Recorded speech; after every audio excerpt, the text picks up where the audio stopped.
Welcome, everybody. This would be the Jeff Cameron Show right here on 97 on ESPN Radio and a fine libations Friday to you and yours. Loosey-goosey edition of the program. I'm Jeff. That's Matthew filling in for Tom Lang. We're online, ESPNTallahassee.com. That's where you go to listen live via the streaming free. Always don't miss anything, but if you do miss something, remember we've got you covered, all 3 hours posted every day upon the conclusion of the program, both on iTunes and our own audio vault. And you'll listen to that for free. You'll find it, and note that there are limited commercial interruptions thanks to our wonderful podcast sponsor, Carlton Dean. He knows an awful lot and is backed by a lot of resources, a lot of knowledge, a lot of manpower, a lot of information. The folks at Southland Commercial do amazing work. SVN, CarltonDean.com. Find out more about how to make money in commercial real estate. Hey, now, making money's fun. Email the show if you like, jcs at 979espnradio.com. Appreciate those emails. On Twitter, it's at JCameronShow. WTSM app works for your mobile devices. Loosey-goosey, as I say, it's a big weekend. Good weekend. Florida State with North Carolina in town. A huge, huge series for Florida State. They haven't played real well. Here's the deal. They've been okay. Haven't really beaten anybody that's great. When facing the better teams on their schedule, they've lost to them. Inconsistent, wildly so. Part of that's a lineup that hasn't been in place. You've got guys out frequently, battling injury. They haven't been able to put the same group out there any given day or any given series, it seems, with any consistency. Next hour on the program, in the 4 o'clock hour, we'll go long with our friend Eric Llewellyn. He does play-by-play for Florida State baseball. We'll get his thoughts on what's plaguing this team. Now, some of it's obvious. Some of the better players on this club aren't playing like it. Now, the cool thing is they've had some surprises. You know, maybe not surprises, but guys have stepped in and played really well from the jump. A guy like J.C. Flowers is a lot of fun, and he's fun to watch play the game, but he's also playing really well. He's hitting, gets on base at a 440 clip. He's hitting 325 on the year, and is a guy that's probably played a little bit better than they thought and that he would. And then I would note that, obviously Red Applin's played well. But they need Taylor Walls to get it together. They got to get Cal Raleigh going here. They got to get some consistency, both health and at the diamond from Dylan Busby and Jackson Luke and all those guys. So hopefully it happens. No Mendoza this weekend when facing North Carolina. He is not making his debut for Florida State. He's a guy that's been out all year long, and he's a guy that they figure lengthens this lineup, stabilizes this lineup, makes it better defensively, and adds a hell of a lot more power, and he is not available. And they're going against the North Carolina team, folks, that is really rolling. Carolina ranks as a top 5 pitching staff in the country right now if you're just looking at staff ERA, but if you just look at stuff, they got a lot. They got a lot. The Bukowskis kid starts tonight for Carolina.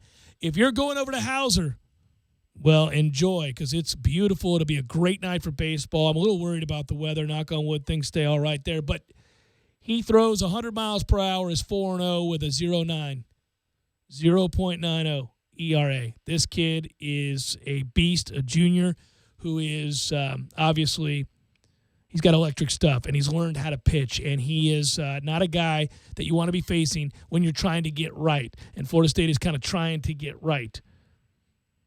Cole Sands will have to be good tonight. Tyler Holton, Drew Parrish for Florida State in the 3-game set Friday, 6 o'clock, that's tonight, 6 o'clock, Saturday, 6 o'clock, Sunday, 12:30. North Carolina's 19-6, folks, 6-3 in the ACC, and a team that began, their season, their run here.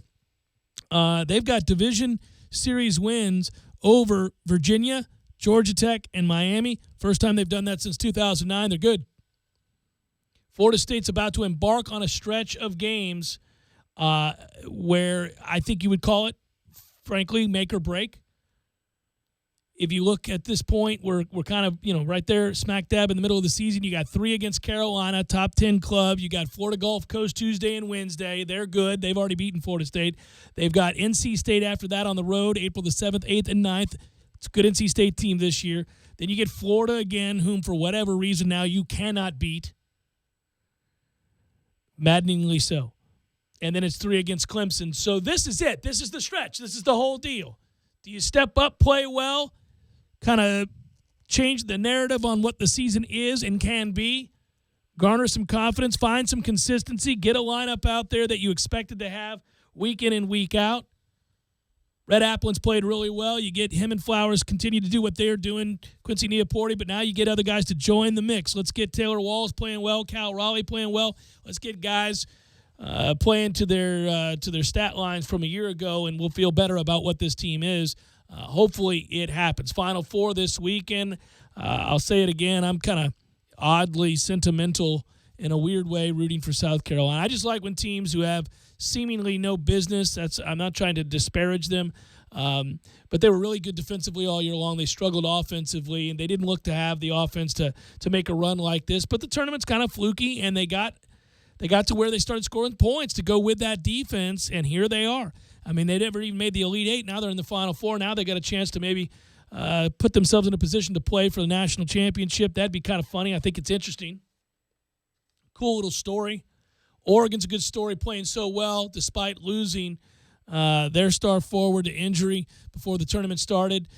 They've got a little what for. They got a little moxie. Obviously, everybody knows Gonzaga has made their first Final Four. They are as efficient a team as there is. They're really good on defense. They're really good on offense. They haven't played well offensively in this tournament, so they're still waiting on that. But here they are in the Final Four. And then, obviously, Carolina, who we know is looking to avenge last year's heartbreaking defeat on that last-second three. That's the only downside to having a game like that. You can't possibly expect you're going to get another game in the national championship that was as good as that game between Villanova and North Carolina. By the way, that game between Villanova and North Carolina last year, and I said it, speaking of the corner pocket, we're going to be there on Monday for baseball. I'll touch on it in a second. But we were there watching that game. Tom filmed the last 30 seconds of that game, last 20 seconds of the game, more importantly, the last 4 seconds of that game.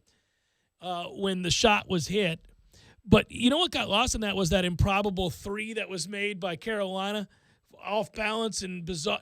Everything about that was a strange, fun, but highly competitive and beautiful game to watch, and it was from the jump. And all you really root for when you don't have a dog in the fight anymore is compelling games, drama-filled, kids making shots. I root for guys to win games, not lose games. And too often when we're watching really highly competitive, wonderful sporting events, games are lost, not won. But that championship featured a bunch of guys making winning plays, to be a cliche, making shots, coming up big in crucial moments. That's the most compelling and fun kind of game to watch, where people are going out and earning it. People are going out and making it happen. Hopefully get that this weekend. That we get some Final Four games like that, and we get set. Now, on to Monday, like I said. Monday, we're playing hooky. We'll be off on Monday, but in a way, watch party for everybody. We do this every year. It's an annual tradition. We go over to Corner Pocket with the Vegas Wall and all the games on the television. It's the return of Major League Baseball. It begins. So it is that now, for the rest of the spring and on in through the summer, into the fall, you're not going to have too many nights where you can't go home and watch a baseball game. You've got that. At the very least, when your day has left you bereft of hope, when your faith in humanity has been shook, when all is wrong in the world and the information you took in that day deeply saddened you, you can go home and watch baseball, which tends to be a healing salve. All of the problems are made right, at least in the time that you get lost in a baseball game. That's true. Unless you're a Phillies fan and then it just piles on. Nope. You forget 20-plus years of seeing a team finish sub 500 right here, this guy, every year. And many of those years were me going home going, we're going to lose 105 games this year, guys. There's a good chance we don't come close to having a 500 record. That's what we're doing. Here's a little Jack Wilson for that ass. What do you think of that? That's what we got rolling out here today. Our best player is Jason Bay. We got nothing. We got a whole lot. Hey, look at that. Brian Giles made a play. All right, Brian. Jason Kendall's 230 hitting ass out there at catcher. Yeah, we were okay. Go do it. So those years, I still went home knowing that baseball can even overcome the negative aspect of knowing that we're not good at playing baseball. I could still watch it and enjoy it. It's okay. Typically, it had a lot to do with the fact that we were rolling guys out there like Paul Maholm, Kip Wells on opening day. Here's a little Paul Maholm for you. The Pirates are rolling Paul Maholm out as their ace. That guy is lucky to be somebody's long relief, and he is their ace. That was us. But even then, just knowing that the healing power was there, it was all right. I was going to be able to flip around. Watch other people who played good baseball. That's what you do with the baseball package. That's what you do on Monday when you come to the Corner Pocket Bar and Grill, Appalachia Parkway, to join us. $2 hot dogs, $2 draft beers, all day. I don't know. I'm going to get there at noon. It's dangerous. I'm not driving. It's all right. I'm watching baseball. And then I'm going to watch a little bit more baseball. I may get done with watching that next baseball game, and guess what I'll do? I'll flip on over to that other baseball game, and then, hey, there's another game right over there. Let's put it on this TV, put that one on that game. Then we got a little more game right there. All righty then. It's a beautiful thing. No one-and-doners in the Final Four. Did you know that? I looked it up today. No one-and-doners in the Final Four. I'm not anti-right to work. I'm just saying that's no one-and-doners. There's something to that. Even Carolina doesn't have a one-and-doner on their team. Jeff Cambridge, 97.9 ESPN Radio.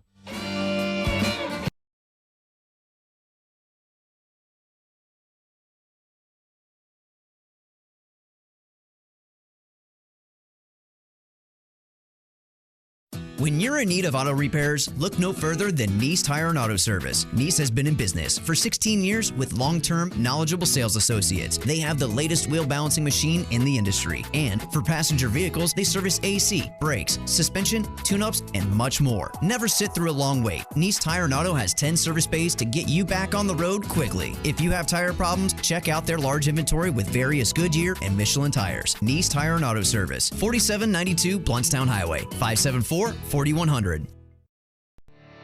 You can tell a lot about a tractor by its warranty. That's why Mahindra makes the toughest tractors on earth. With steel, not plastic. Backed by the industry's best limited powertrain warranty, period. Not 5 years, not 6 years, but a full 7 years on select models. No wonder the other guys are green with envy. No money down, 0% interest, and no payments until July. Available at TNT Supercenter. Use as directed. Geez, dude, you need to change your blinker fluid. That's not a thing. And your thoracic couplet is totally shot. Really? It is. Look, nothing gets by me. Just like this oil filter. Nothing gets by Purolator. Hey, if you're using Purolator Boss, you know your stuff. Oh yeah, protection up to 15,000 miles. Ooh, but you really should replace your Vesuvius valve. Stop talking. Purolator oil, air, and cabin air filters. Nothing gets by us. Available at Advance Auto Parts, Pep Boys, and other fine retailers. Don't settle for a sissy sandwich. Beef O'Brady's new $5 Epic Grillers stuff epic meaty goodness between thick slices of brioche bread, double grilled, inside and out. Beef's $5 Epic Grillers. 0% sissy, 100% epic.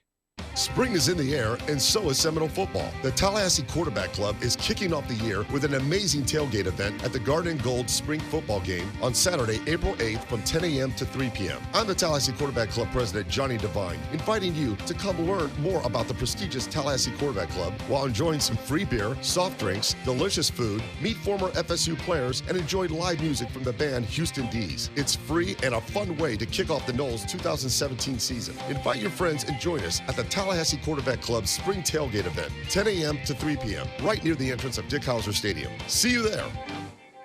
It's time to catch some March Madness, and there's no better place to eat, drink, and watch basketball than Miller's Ale House on Appalachia Parkway. Miller's Ale House has over 60 crystal clear TVs, so there isn't a bad seat in the house. Hungry? Whether you have a taste for steak, seafood, or wings, Miller's Ale House has it all. From center-cut sirloin and original pastas to fresh salads and favorites like Miller's Signature Zingers tossed in your favorite sauce. Miller's Ale House has a full bar serving more than 75 beers, plus wine and liquors. So if you're feeling the madness, Miller's Ale House is the place for you. Miller's Ale House on Appalachia Parkway, a real good place to catch a good time.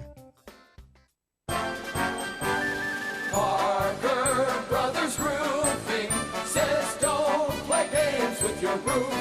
protect your home and your family. The Parker Brothers tell you the truth. We'll fix your roof, 'cause it's what we do. With quality, integrity, and pride. Parker Brothers Roofing, professional every time. Stay safe and dry inside. Hey, this is Travis with Parker Brothers Roofing. No one besides us wants to hear that you need a new roof. It's one of the biggest home improvements you have to make, and Parker Brothers Roofing understands. We now offer financing for 0% over 60 months. Yes, that's 5 years. Call us today for 5 years interest-free financing on that new roof. 656-8112. That's 656-8112, or go to parkerbrothersroofing.net. Parker Brothers Roofing, professional every time. Stay safe and dry inside. License number CCC 049350. You're locked in with the Jeff Cameron Show on 97.9 ESPN Radio.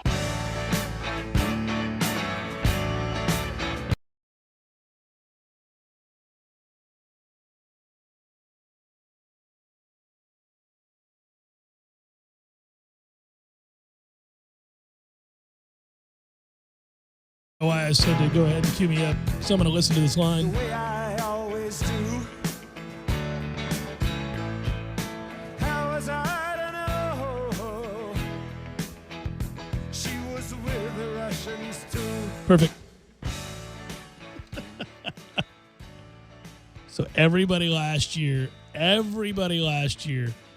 wanted the Cubs to win the World Series. And oddly, I guess to some extent I did too. Well, I didn't want that. I'm a Pirates fan, so obviously I didn't want that at the start of the year. But when it became evident that they had a chance to do it, I thought of all of the friends that I've known over the years. And we've had this conversation before. The Cubs are a unique phenomenon because WGN. So WGN being what it is, available, more importantly than anything else, everywhere.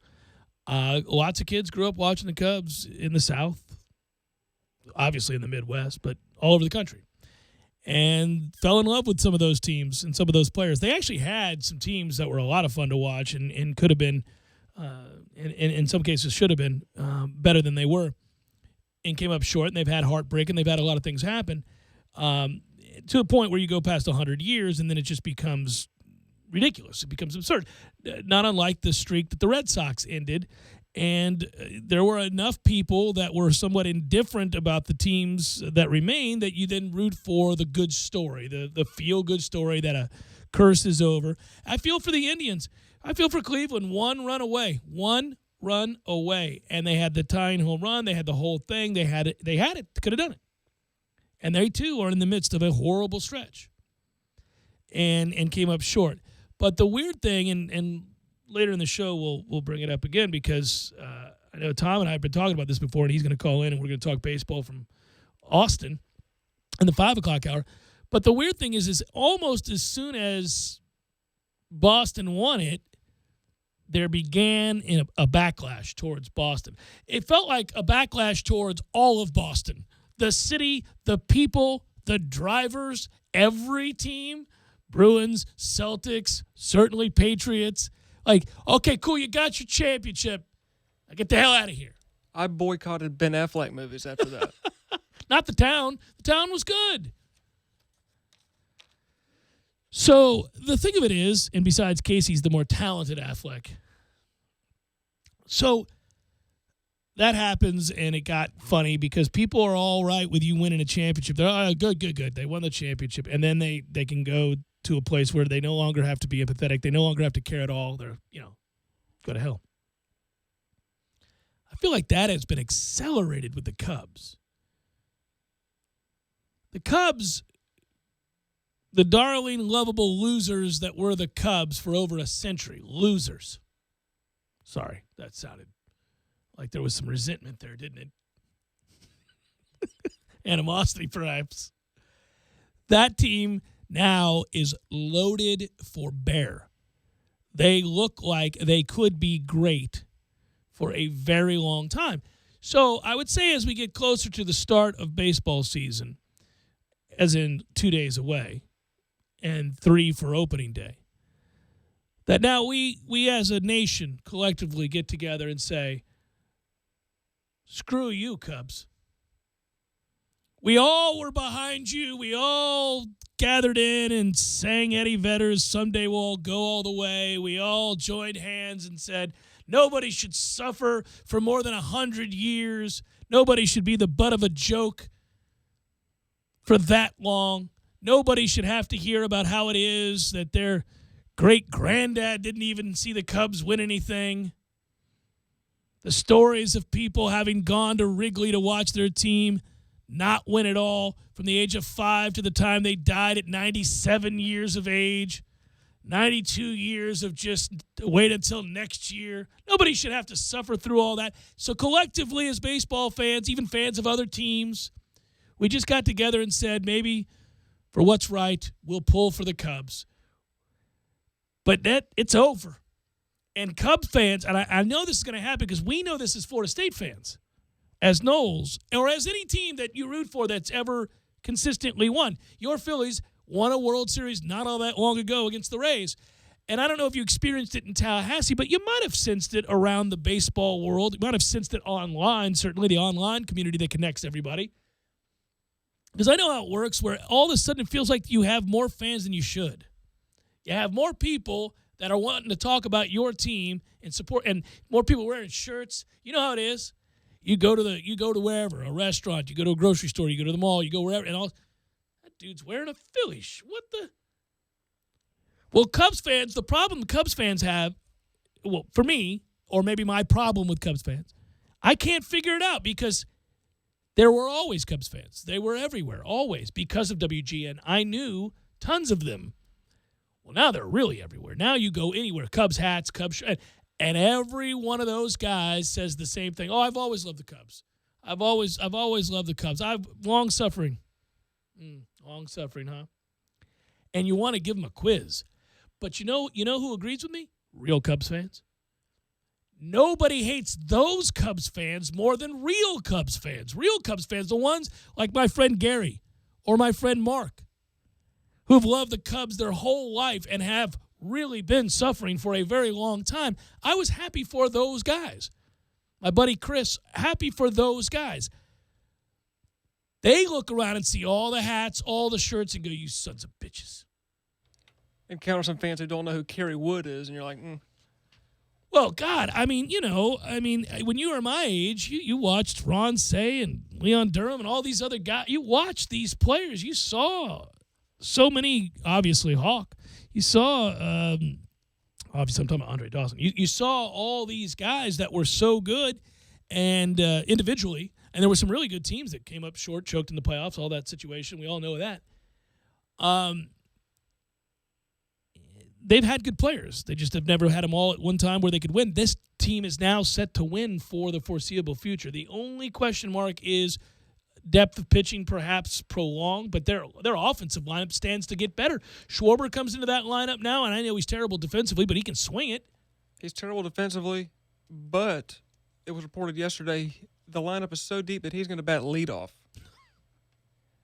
He hits 260 and strikes out 200 times, and he's going to bat leadoff. Because it doesn't matter. That's how good they are. So they're going to quickly become a more annoying story than you realize. And in a weird way, a more annoying story for even Cubs fans, as they already look around and see the bandwagon is full. How many more people love dynasties. People love to jump on board when they know they're safe for the next 5 to 7 years, where they don't have to have their heart ripped out, where they can just support a team that's going to, they know day in and day out is going to win more often than they're going to lose. And the fun's in the journey is the point. The fun is in the journey, and then you win it all, and you go, what's left? I don't know. I'm a Pirates fan. I've been waiting since I was 8. I'd like to be annoying. Somebody just screamed at their radio, don't worry, you got that covered, buddy. No, I mean, I'd like to know what it is to walk around and go, oh, come on, that dude's wearing a Pirates shirt. There's no way. Right now when I walk around, there are like 7 guys, 7 in all of town. I see, we all know each other. We do the wink and the point as we walk by. I'm like, go up to him, I'm sorry. That 98 win team from a few years back, we would see each other in the supermarket, just kind of give each other the nod, the wink and the point. Maybe I'd get halfway down the aisle on my way to get some granola bars. Some gummies for the kids. Big win the other night, Cameron. You know it, Tim. Just kept walking. It was a glorious thing. All I ask is that if you're a baseball fan and you're going to join us on Monday at the Corner Pocket Bar and Grill and celebrate the return of baseball, then let's just make sure we're united in our hatred for the Cubs. It's less about our teams and more about our hatred towards other teams. We can share in that together while we have a tall, cold one for just $2. You like what I did there? It's a professional segue. Don't try it at the house. Jeff Cameron Show, 97.9 ESPN Radio.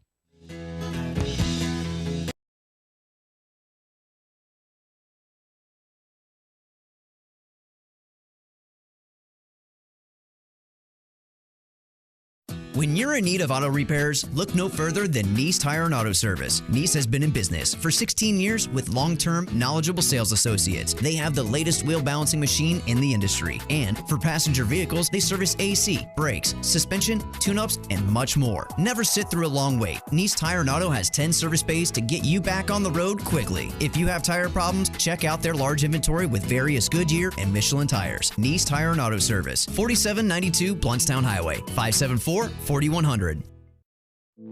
You put your mower through a lot. All that back and forth can add up to thousands of miles. That's like mowing cross country. Gravely commercial mowers are built for all-day performance, helping you get the job done mile after mile. Gravely, built to mow the distance.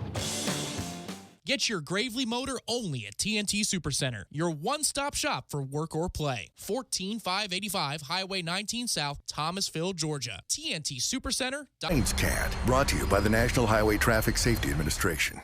Hi, honey. How was your day? It was fine. Pretty uneventful. How about you? Well, I called the auditors this afternoon and made an appointment for one to come out to the house. Wait, what? Have you lost your mind? Auditors? Why would you call them? Now we have to find our tax returns, paycheck stubs, and financial records, not to mention all those forms. Good grief. Relax, honey. It's not that kind of auditor. It's not? No. I called the City of Tallahassee Utilities and scheduled a free energy audit. Energy audit? Right. It's when an energy auditor from our own utilities comes out to the house, examines the structure, and checks our energy and water systems, and then recommends changes we might make to save energy, water, and money. And you said it's free? Absolutely. It's free from the City of Tallahassee Utilities, our own utilities. Sounds good to me. Let's save some money. If you're a City of Tallahassee residential, electric, and natural gas customer, you can schedule a free energy audit. Call 891-4YOU. That's 891-4968. And schedule your free energy audit at a time most convenient for you. A message from the City of Tallahassee Utilities, your own utilities.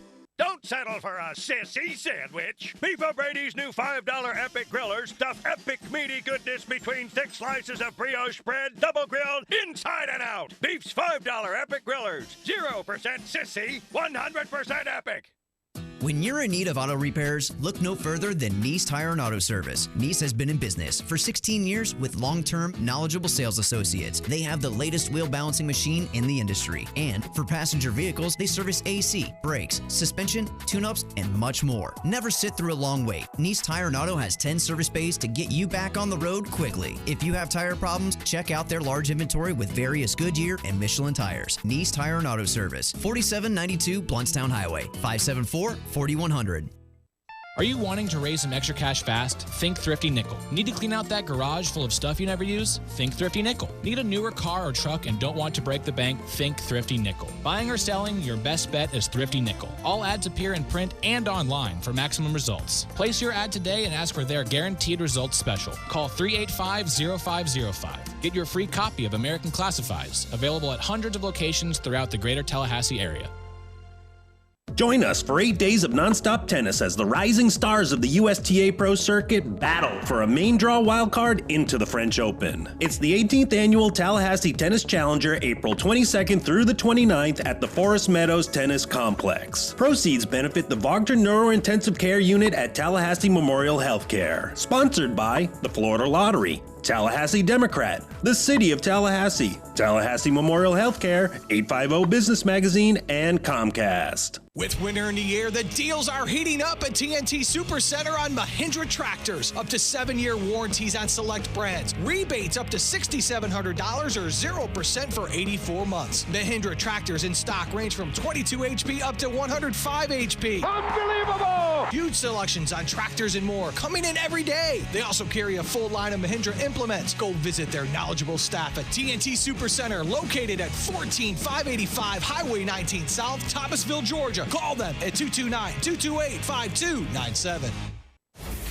ESPN Radio Sports Center. I'm Christine Lisi. Right now, North Carolina point guard Joel Berry II, expecting to be able to take part in practice today, says he will be ready for tomorrow's Final Four matchup against Oregon. Berry sprained both ankles during this NCAA tournament. South Carolina coach Frank Martin told ESPN's Andy Katz Sindarius Thornwell should be okay tomorrow versus Gonzaga in the other national semifinal game, Thornwell dealing with illness. ESPN's Jeff Goodman and Jeff Borzella reporting UNC Wilmington's reached agreement with North Carolina assistant C.B. McGrath to make him the Seahawks' next head coach. NFL, the Dolphins agreed to terms on a one-year deal with free agent safety T.J. McDonald, despite his recent 8-game suspension for violating the league's substance abuse policy. This final day of March seems to be a pretty good one for Patriots quarterback Tom Brady and Colts QB Andrew Luck, each due a $14 million deferred signing bonus stemming from the respective contracts they signed last offseason.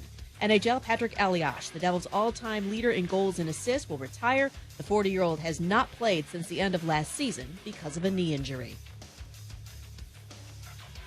Time to upgrade your wardrobe with CT Shirts, the most exquisitely crafted British-styled crease-free shirts I've ever worn. One CT shirt normally costs $100. I got you 3 shirts for just $99. Go to ctshirts.com/ESPN. ctshirts.com/ESPN. Live from the Dale Earnhardt Jr. Buick GMC Cadillac Studios in the capital city of Tallahassee, this is the Jeff Cameron Show on 97.9 ESPN Radio. It's Libations Friday.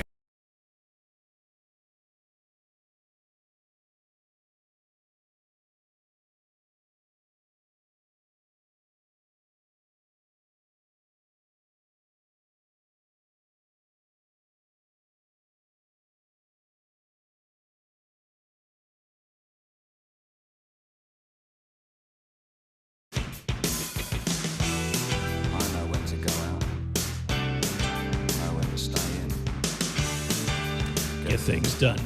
Jeff Cameron Show, 97.9 ESPN Radio. Libations Friday, Lucy Goosey. Hope you're doing well.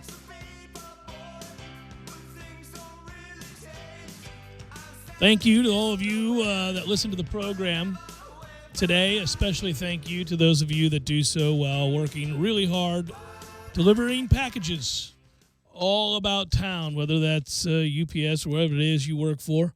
See you guys all the time.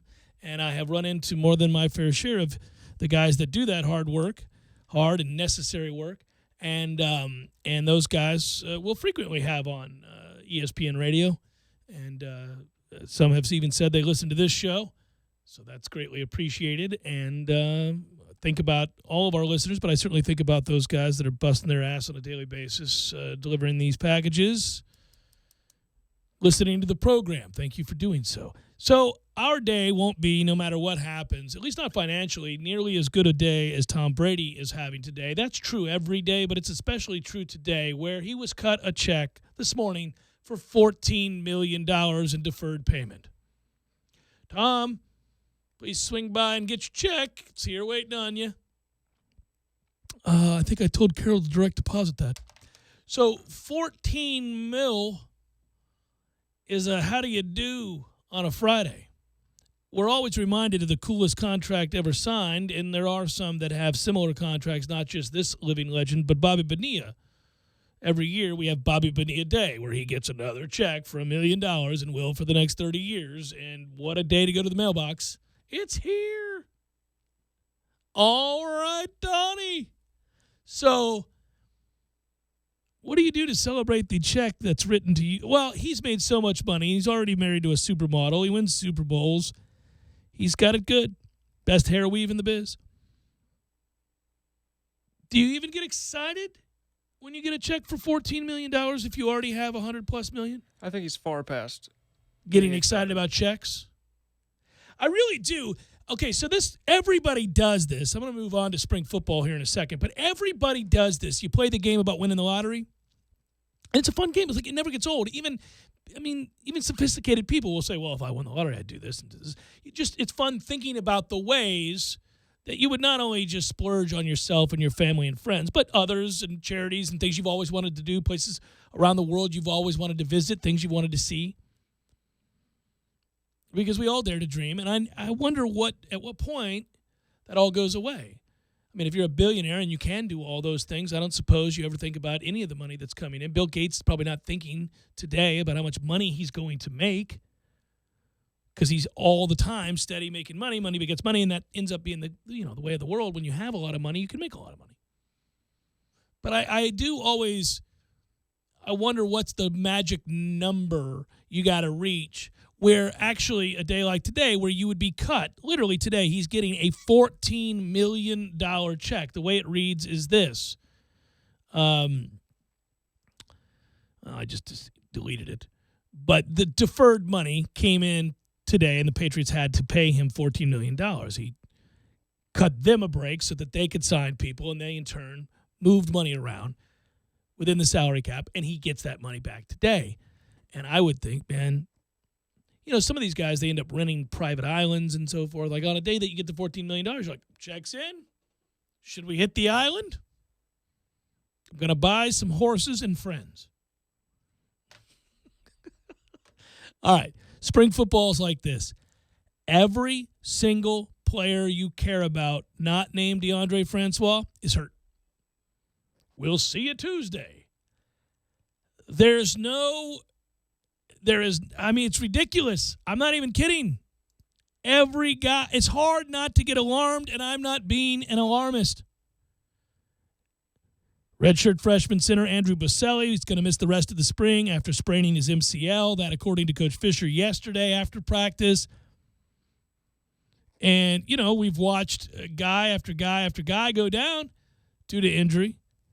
You only have Naquan Murray and Devontae Phillips, the only two scholarship receivers in pads. Only two. George Campbell, recovering from core injury, had to rest, sat out.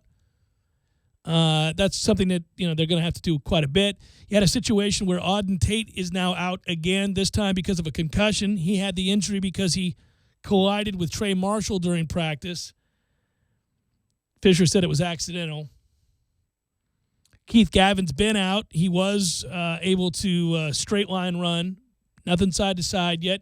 Not all the way back. Not 100%. Without Josh Ball, without Derek Kelly, without Rick Leonard. Rick Leonard gets hurt on the offensive line with a pulled hamstring. Ball is a kid that's banged up. Kelly got hit on the head, concussion-like symptoms. So, I don't know. I mean, Derek Nottie got hurt. He's got a strained calf. Matthew Thomas was out of practice for academic reasons. You would be better off at this point naming the people that weren't hurt. That, trying to find people that who's not hurt. I mean, it's rare. So what can be gained? I guess we can hope that he's taken the Bill Belichick philosophy to the injury report. Everybody's hurt. 42 out of a 45-man roster is questionable for this week. Well, and here's the thing. I do think there's something to read into this. It's not just me, woe is us, problems persist, what are we going to do? Nobody can stay healthy, tough to find a rhythm, all that stuff that comes into play when starters are missing and other guys are learning. You get to work in a lot of young, talented guys at positions, and they get more reps, and you give opportunities to guys that are talented. They're just not experienced. They get some of that experience now. They get worked in, and that's true. You can do that. You can ratchet up the competition amongst the younger players. But the other thing is this. I think this might be indicative of a coach who is trying to instill the toughness that I keep alluding to that he said after the scrimmage was missing. He was a little, I don't want to say testy, but short yesterday in talking to the press. And I take that to mean that I think he's frustrated a little bit. I think that, and I don't mean with his players or with his team. I think when you're trying, look, he went live with his quarterbacks, and J.J. Cosentino ends up getting a concussion. Well, concussion-like symptoms. So, during the scrimmage. So, he was asked about it, and he said, look, I've done it a lot since I've come here, since I've been running the offense. I'll have practices or scrimmages where we go live with the quarterbacks. Well, practice is closed. A lot of these scrimmages are closed, so I have to take the man at his word. But I will say, I don't think you would do that with DeAndre Francois. I don't think he'd go live with. He can take a hit, because when he was asked about that, he said, "If you don't know they can take it now, whether they can get it right during the game and all that." Well, I know DeAndre Francois can take a hit. He sure took a hell of a lot of them last year. And frankly, that's the biggest question going into this next season, is whether or not that group up front, many of whom are missing time at practice currently, are going to be able to hold down the fort. And that's the part that sucks about the problem with injuries, is that you don't have a group up front that you can consistently run out there. So what he's trying to glean and what he's trying to instill right now in camp is a toughness, a physical toughness, a willingness to sacrifice, commit physically, mentally, all of it, right? And maybe you do that in the spring and you go all out knowing that whatever bumps and bruises people incur, they've got the entire offseason to deal with. They'll be all right. Guys get beat up a little bit, you ratchet it up, the intensity is in place, and you know what? You come back ready to roll with a new standard. He did seem to be prickly at the idea that his post-scrimmage comments, which included the F-bomb and got everybody's attention, were a little misconstrued. He wanted to kind of, I think, walk back some of the things that he implied about what that scrimmage looked like and what happened with those players. And coaches' mindsets, they shift day to day, week to week, year to year, depending on what just happened, the season you just had, the game you just had, the practice you just had. But I think he's probably responding to some of those criticisms, some of those questions about whether or not you have a leader, whether or not DeAndre Francois is that leader. I know he's physically tough, and I don't know that we were really calling out, me and the guys from Headlines and anybody else that's had this conversation, really calling out Francois as not being capable. It was just a question of, if my head coach gets done with a scrimmage and he says that there's a lack of leadership, well, who else on that offense is going to lead? It's got to be DeAndre Francois. So I think some assumptions are made at that point that maybe it's a call to his quarterback to be a more vocal, more active leader.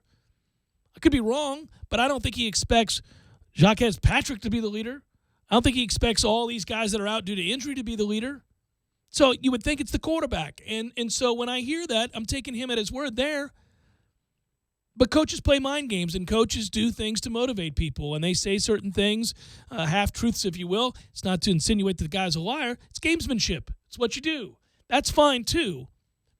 But to the larger point that I've been making, that people probably, to some extent, based on the emails we're getting and the tweets that have been sent my way, are reading too much into, is that there is a sense that this season has to be a really good season, as in clearly making steps to be back in the playoff, clearly getting the most out of these elite classes you brought in and taking the step forward. People kind of understood a couple years back, you were kind of without a quarterback, you experimented, you brought in a guy, come in, play 1 year for you. That's not traditionally how you do it here. And then this past year, you had a redshirt freshman take over. Well, you can expect a redshirt freshman to play and play pretty well, but he's going to be inconsistent and he's going to have to grow. And then, of course, they had the injuries. So people kind of said, all right, well, it happens. But I don't think you have that luxury is all I'm saying going into this year. And you begin the year with Alabama to boot, so everything's accelerated. And making those comments and kind of making that observation had more to do with what I think the chatter will sound like. Because in April, March and April and in May, conversations sound a certain way that aren't as intense and aren't as focused on actual games as they will be in the fall. But be sure that once the season starts, if there's a setback like the kind Florida State had a year ago, where you have, out of the blue, guys looking completely lost, completely confused on defense, and you're getting picked apart despite having 4- and 5-star kids everywhere, that conversation is not so friendly anymore. At that point, it becomes ratcheted up. That's all I'm saying. And I think he's aware of that. Plus, I think he's pissed about what happened last year. Happy with the way the season ended. Not all that happy. Certainly not happy at all with what happened in the first half of the season. Jeff Cameron Show, 97.9 ESPN Radio.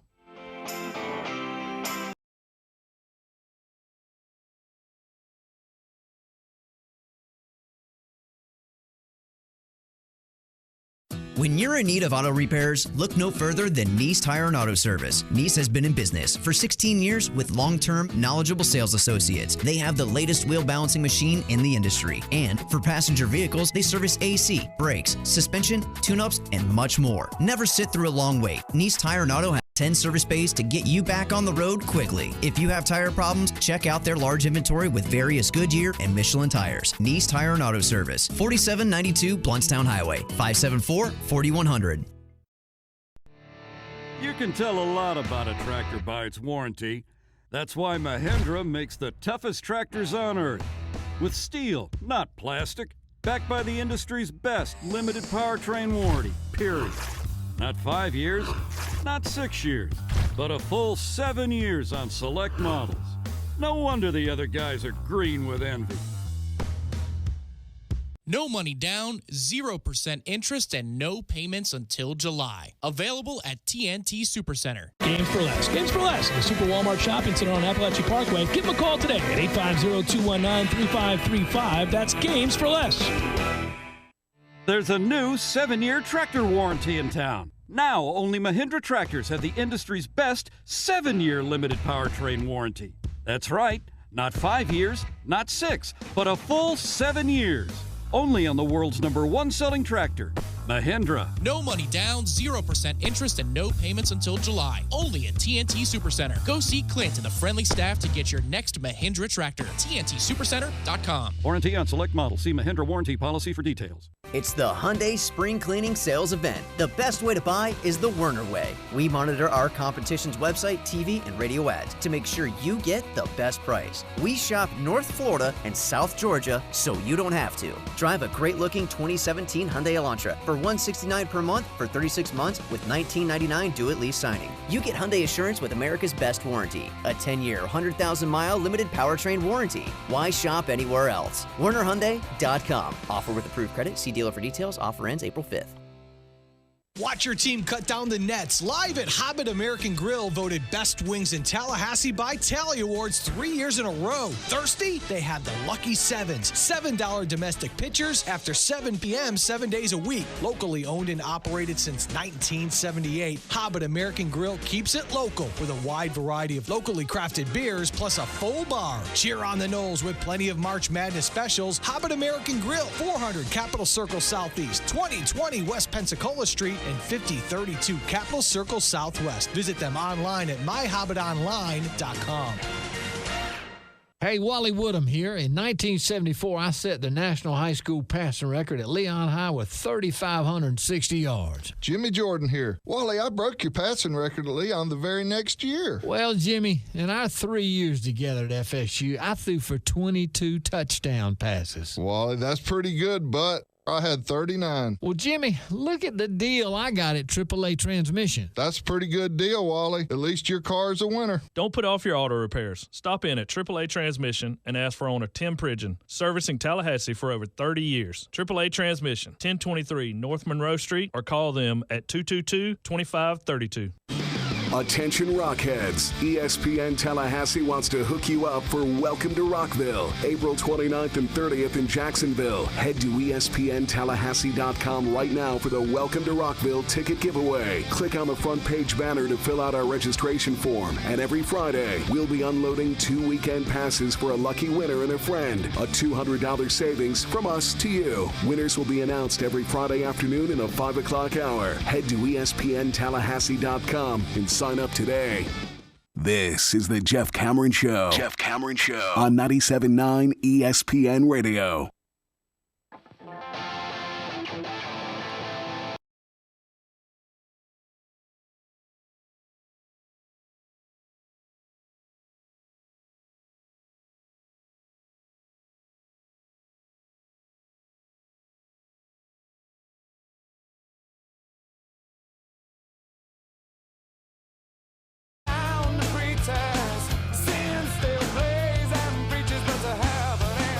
I always let that play a little longer. Libations Friday, loosey-goosey edition of the Jeff Cameron Show. Thanks for listening to it. Hope you're well. Matthew just asked a question, and it is paired with another question that is similar that I got during the break, which is a good one. What happens if you beat Alabama but lose to, who'd you name? Lose to either Louisville or Clemson, and then to either Miami or Florida. Well, here's what I'll tell you. Couple things.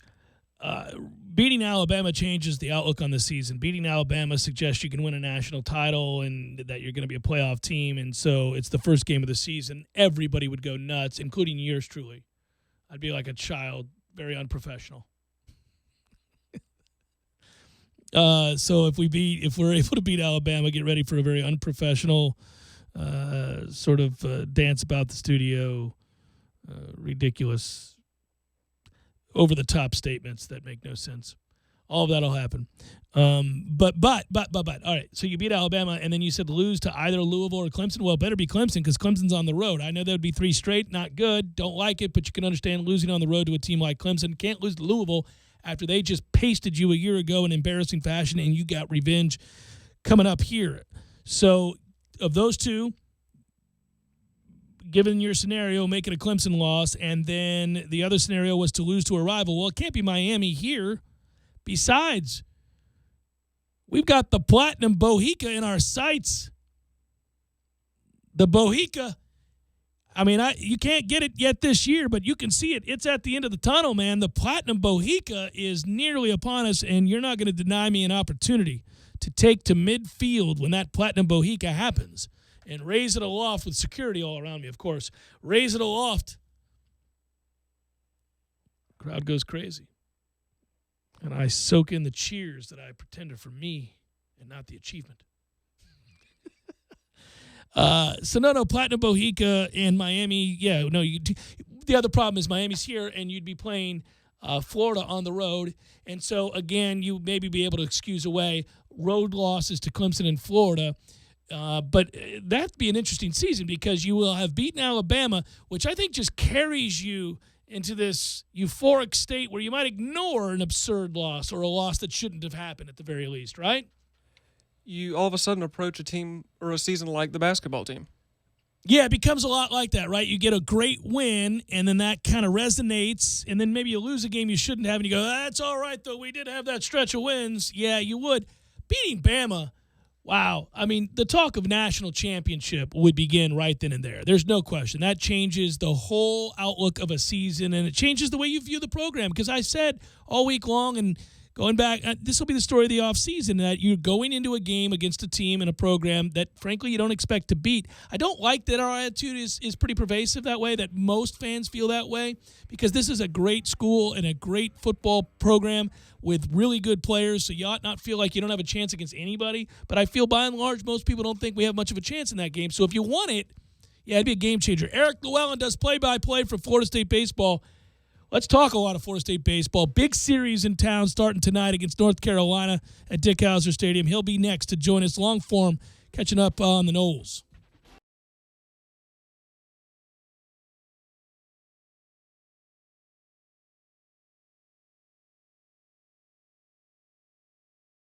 When you're in need of auto repairs, look no further than Nice Tire and Auto Service. Nice has been in business for 16 years with long-term, knowledgeable sales associates. They have the latest wheel balancing machine in the industry. And for passenger vehicles, they service AC, brakes, suspension, tune-ups, and much more. Never sit through a long wait. Nice Tire and Auto has 10 service bays to get you back on the road quickly. If you have tire problems, check out their large inventory with various Goodyear and Michelin tires. Nice Tire and Auto Service, 4792 Blountstown Highway, 574-4100.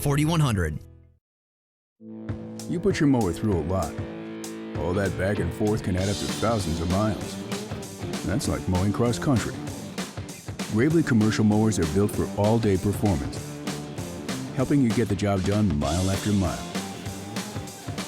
Gravely, built to mow the distance. Get your Gravely motor only at TNT Supercenter, your one-stop shop for work or play. 14585 Highway 19 South, Thomasville, Georgia. TNTSupercenter.com. At Mattress Firm. For offer details, visit mattressfirm.com/circulars. Product offer and prices may vary in Hawaii. Are you ready to experience an awesome fishing expedition? Sea Quarters Marina is home to several great charter services. All charters are customized based upon the types of fishing opportunities available and the type of fishing the customer requests. The Northwest Gulf Coast offers a variety of different angling adventures thanks to unspoiled back county islands and crystal clear flats. For more information regarding charters, call Sea Quarters Marina at 697-8400 or online at seaquartersmarina.com. Don't settle for a sissy sandwich. Beef O'Brady's new $5 Epic Grillers stuff epic meaty goodness between thick slices of brioche bread, double grilled, inside and out. Beef's $5 Epic Grillers. 0% sissy, 100% epic. You, the woman in the SUV pulling into the yoga studio. You got a truck for a reason, remember? So get some Firestone tires and go do truck stuff. Why just explore your inner self when the Firestone Destination LE2 is built for 60,000 miles of truck stuff? So get out as far as you can. Drive down to the Amazon, tool around the muck. Bring back a previously undiscovered type of mud mask. Find your truck tires at FirestoneTire.com. Whatever you drive a Firestone. At Mattress Firm, we admit we have lots of sales, but this is a once-in-a-lifetime opportunity so big, even we're impressed. Save up to 70% off famous name brands. Plus, take up to $2,000 off floor models from Sealy, Tempur-Pedic, and others. Everything must go to make room for the next generation of sleep products. So don't miss this once-in-a-lifetime opportunity to sleep and save like never before. Only at Mattress Firm. For offer details, visit mattressfirm.com/circulars. Product offer and prices may vary in Hawaii. Hi, Chris Kraft for Kraft Nissan. Sit at any traffic light or pull into a Publix, and you'll see it. Nissans are everywhere. Tallahassee is officially becoming a Nissan town. Kraft Nissan town. Why? Because model for model, not Toyota, Honda, Ford, or Chevy can match our prices. And Nissan gives you more value for your dollar. You've also heard me all month long tell you that March is Nissan Corporate's fiscal year end, and that Kraft Nissan will sell 200 new Nissans this month. Well, the last week of March is here, and Kraft Nissan is only 68 cars away from a huge fiscal year end bonus. This allows us to share that bonus with you now and sell you a new Nissan at a price you absolutely will not get anywhere else. How good are the deals? They are at all-time best prices, with up to $6,000 off MSRP on both Altima and Maxima, up to $12,000 off MSRP on Titan, and 0% for 72 months on Rogue and 10 other models. So come out today to the fiscal year-end event at Kraft Nissan, where we share our year-end bonus with you this Friday, March 31st. Mention this ad for free maintenance with purchase. Must finance through NMAC with approved credit. Spring is in the air, and so is Seminole football. The Tallahassee Quarterback Club is kicking off the year with an amazing tailgate event at the Garden Gold Spring Football Game on Saturday, April 8th from 10 a.m. to 3 p.m. I'm the Tallahassee Quarterback Club President, Johnny Devine, inviting you to come learn more about the prestigious Tallahassee Quarterback Club while enjoying some free beer, soft drinks, delicious food, meet former FSU players, and enjoy live music from the band Houston D's. It's free and a fun way to kick off the Noles 2017 season. Invite your friends and join us at the Tallahassee Quarterback Club Spring Tailgate Event, 10 a.m. to 3 p.m., right near the entrance of Dick Hauser Stadium. See you there. Broadcasting live from the Dale Earnhardt Jr. Buick GMC Cadillac Studios. This is 97.9 ESPN Radio, WTSM, Woodville, Thomasville, Tallahassee. ESPN Radio Sports Center. I'm Christine Lisi right now. North Carolina point guard Joel Berry II, expecting to be able to take part in practice today, says he will be ready for tomorrow's Final Four matchup against Oregon. Berry sprained both ankles during this NCAA tournament. South Carolina coach Frank Martin told ESPN's Andy Katz Sindarius Thornwell should be okay tomorrow versus Gonzaga in the other national semifinal game, Thornwell dealing with illness. ESPN's Jeff Goodman and Jeff Borzella reporting UNC Wilmington's reached agreement with North Carolina assistant C.B. McGrath to make him the Seahawks' next head coach. NFL, the Dolphins agreed to terms on a one-year deal with free agent safety T.J. McDonald, despite his recent 8-game suspension for violating the league's substance abuse policy. This final day of March seems to be a pretty good one for Patriots quarterback Tom Brady and Colts QB Andrew Luck, each due a $14 million deferred signing bonus stemming from the respective contracts they signed last offseason. NHL Patrick Elias, the Devils' all-time leader in goals and assists, will retire. The 40-year-old has not played since the end of last season because of a knee injury. Time to upgrade your wardrobe with CT Shirts, the most exquisitely crafted British-styled crease-free shirts I've ever worn. One CT shirt normally costs $100. I got you 3 shirts for just $99. Go to ctshirts.com/ESPN. ctshirts.com/ESPN. Live from the Dale Earnhardt Jr. Buick GMC Cadillac Studios in the capital city of Tallahassee, this is the Jeff Cameron Show on 97.9 ESPN Radio. It's Libations Friday, brought to you by Corner Pocket Bar and Grill. Corner Pocket Bar and Grill on Appalachian Parkway. Tallahassee loves the Corner Pocket.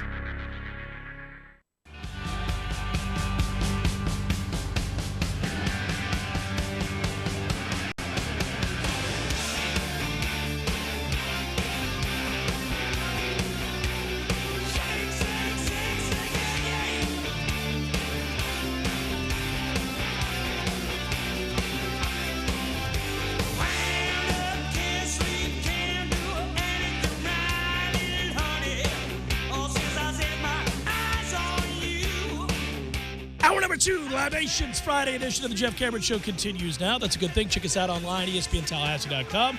You got to listen live via the streaming. It's free always. Don't forget also the YouTube feed, ESPN Tallahassee. Type that into YouTube. You'll find us. If you want to watch us do the show, you can always email the program, jcs at 979espnradio.com. Find me on Twitter at JCameron Show. Remember, when you go back and listen to these programs, you do so with very limited commercial interruption.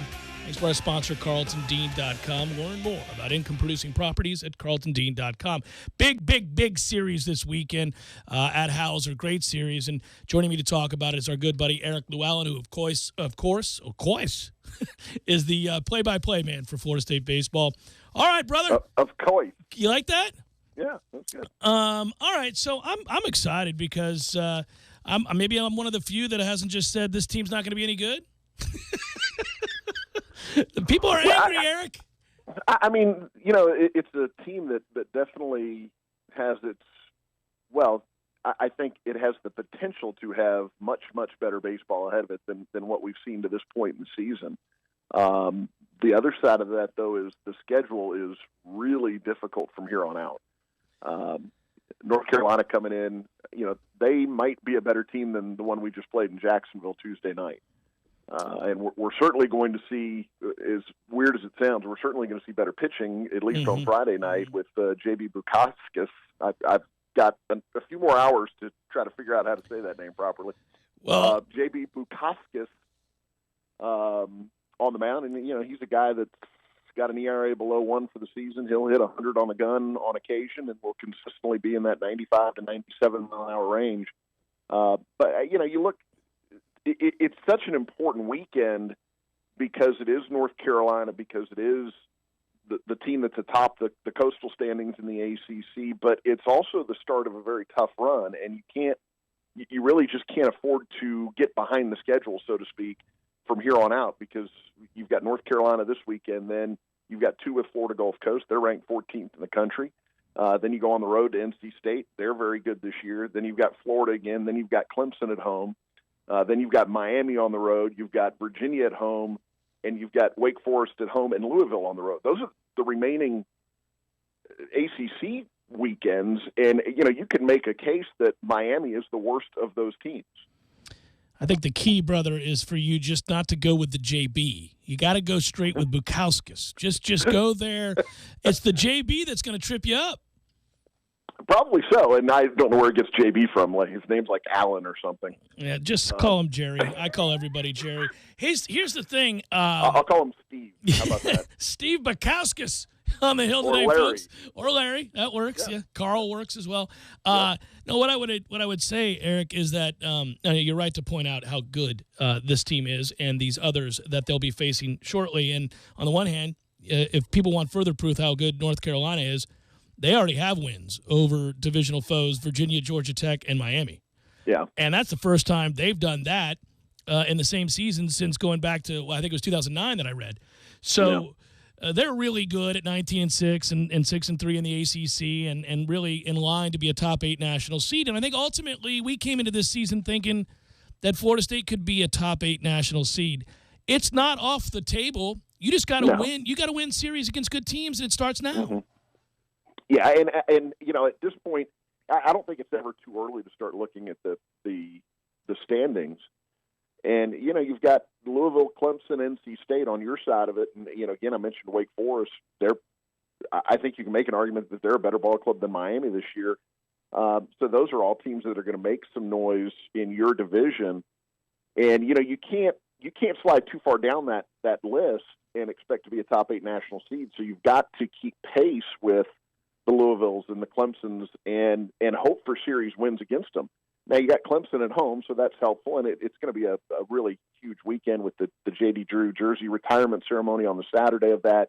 You've got a Monday night national TV game. But Louisville on the road last weekend of the regular season, that's going to be a very tough series. So, you know, again, it starts here where you've got an opportunity to at least get North Carolina at home.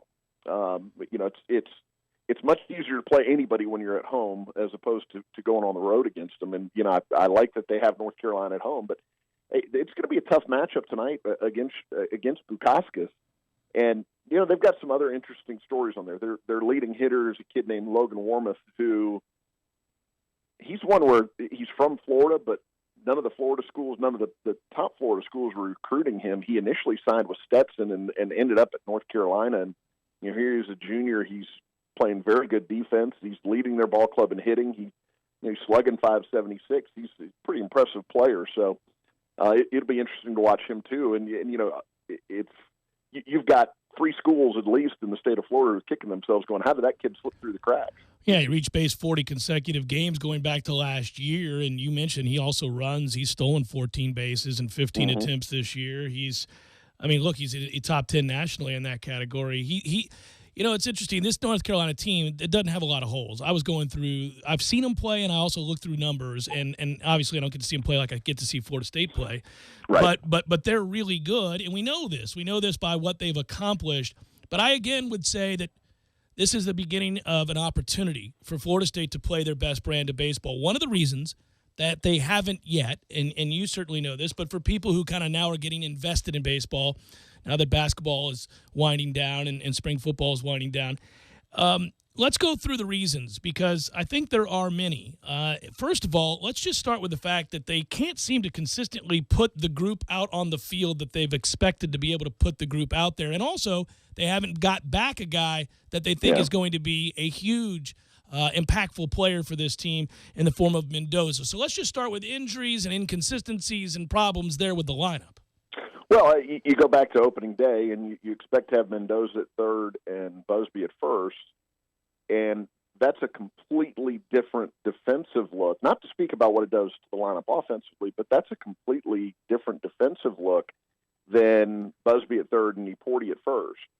And so that's the one switch that you make there at the beginning of the season because you don't have Mendoza. Then you have Niporti pull up with a hamstring problem, so you end up putting a freshman in Daughtry at third base and move Busby over to first. So now you're at your another different combination. You've had Durr getting into the lineup because of what he's done at the plate in the early part of the season. So he, for a little bit there, has supplanted Henderson at second base. So now you've got three of your four infielders haven't been the guys that you expected to be there at the beginning of the season. Jackson Luke hit .379 last year's freshman. You lose him for 10 games because of really serious shin splints. And what I think a lot of people don't understand is it was a problem that he had, and it kind of cropped back up again. And so it was a painful issue for him, but it's also an issue of we got to make sure we nip this now, or this could become a lingering problem, could be a lot more serious. And it's to the point now where he's even walking around in a boot when he's not playing, just to, as one of the preventative measures from this coming back, because it restricts the motion of the foot and how much those muscles get used. Hey, Eric, real quick, I want to interrupt you on this because I know nothing of shin splints aside from we've all been around growing up playing sports with, around people who've had them. And, and it's excruciating. I was joking yesterday on the show. I said, I always had buddies who I thought were making excuses for why they didn't want to run or why they weren't hustling, and they would talk about shin splints. But it's a real thing. And what do you do for it? What can they do to make this better? I mean, they're doing what they can. It's ice, rest. It's like I said, he's wearing that boot, which most people think about the boot. I had to wear when I had a stress fracture in my foot. I had to wear a boot for 6 weeks a couple of years ago, and it restricts the movement of the way I understand it. It restricts the movement of the foot, which then restricts the use of those muscles going up and down that area. So it lets them kind of rest and relax while you're still walking. So that's one of the reasons he's been wearing that boot. And he's gone to, I know at Notre Dame, I noticed he was wearing molded spikes instead of metal. Right. Again, because that's a little more comfortable to him. So it's little things like that they've had to do to try to, again, head this thing off and keep it from being a problem that lingers for the entire year. But again, he's trying to, you miss 10 games and you're kind of back to square one. You're back to your spring training when everybody else is 25 games into the season, 28 games into the season, whatever it is. So that's going to be tough on Luke. He's started to look pretty good at the plate. He had a good weekend up at Notre Dame and not so great hitting conditions for two of the games against a pretty good pitching staff. So, it'll be interesting to see how soon we can get back the Jackson Luke that we kind of expected from last year when he hit 379 as a freshman. Well, we look at him, but he's part of the story. There have been injuries that, different times for different guys, and also guys that are just playing up to this point well below what they're capable of. I mean, you mentioned Luke, of course, with the injuries, but Busby's had injury troubles. Taylor Walls isn't the same player that we've seen in the past. Cal Raleigh, a guy that came in and looked so good as a freshman, is struggling and seems to be out front and is really having a hard time. You got guys that just aren't performing well. I wonder after a while, I certainly see it when we play Florida, and I'll let you comment on that Florida situation. They're all domed up. Yeah. Well, and it happens. And I think the thing that people don't realize is it's, when you spend so much time together, and I've had this conversation with your good friend, Ira, about how it can be almost like a virus where you can see something infect an entire team at once. And, they spend so much time together, it kind of, if you think about it, it makes sense that they would sync up, even bad times would sync up with some of them.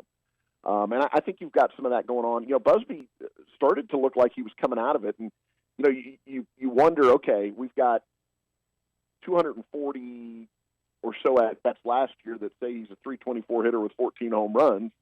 You've got a couple hundred at-bats the year before that point to kind of what we've seen this year. So which guy are you going to end up with? And it doesn't really matter what he's done to this point in the season. What really matters is what does he do from here to the end of the season.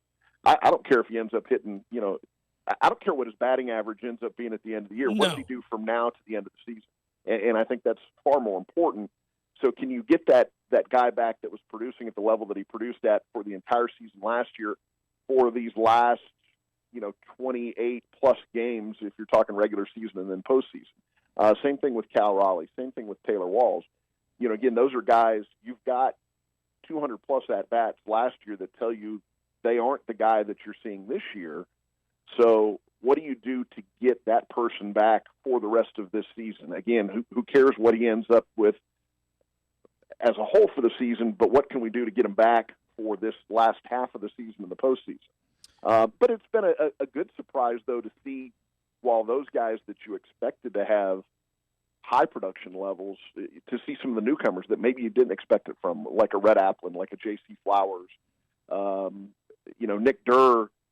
Yeah. He's kind of tailed off the batting average, but his on-base percentage is 462. Daughtry was up around 500 on-base percentage. That's tailed off. He's down around 414 right now, and he's hitting 200. But, again, you don't expect the kind of productivity that you've gotten out of him from a freshman. And he's a guy that started in left field. He started third base. He can play second. He can play short for you. So he can do a lot of things. So you've gotten some of the younger guys or newer guys have picked things up for you. If you can keep them at a certain level and get the older guys back to what you expect out of them, this can be a very good lineup. And then, Quincy Porty, he's swinging the bat very well, and he's kind of been that rock in the middle of the lineup. When you get Mendoza back, which from the sound of it, it's not going to be this weekend against North Carolina. I think the latest is that they hope he'll be ready for Tuesday when they play Florida Gulf Coast. He's going to be in the middle of that batting order. That's going to take some pressure off because it'll move guys like Raleigh, guys like Busby. It'll move them down in the order. They might start seeing some better pitches. What does that then do for them? So, it's a whole different dynamic when you get that one guy that you've been missing the whole season into that lineup. Talking with Eric Llewellyn. He is the play-by-play announcer for Florida State baseball. Does a great job. Yeah, J.C. Flowers is just a lot of fun to watch play, and Red Applin's been really good. And those are two guys that get on base but also hit for you and do so much. And I the one thing, I won't say that I'm surprised by much in baseball. It's a weird game.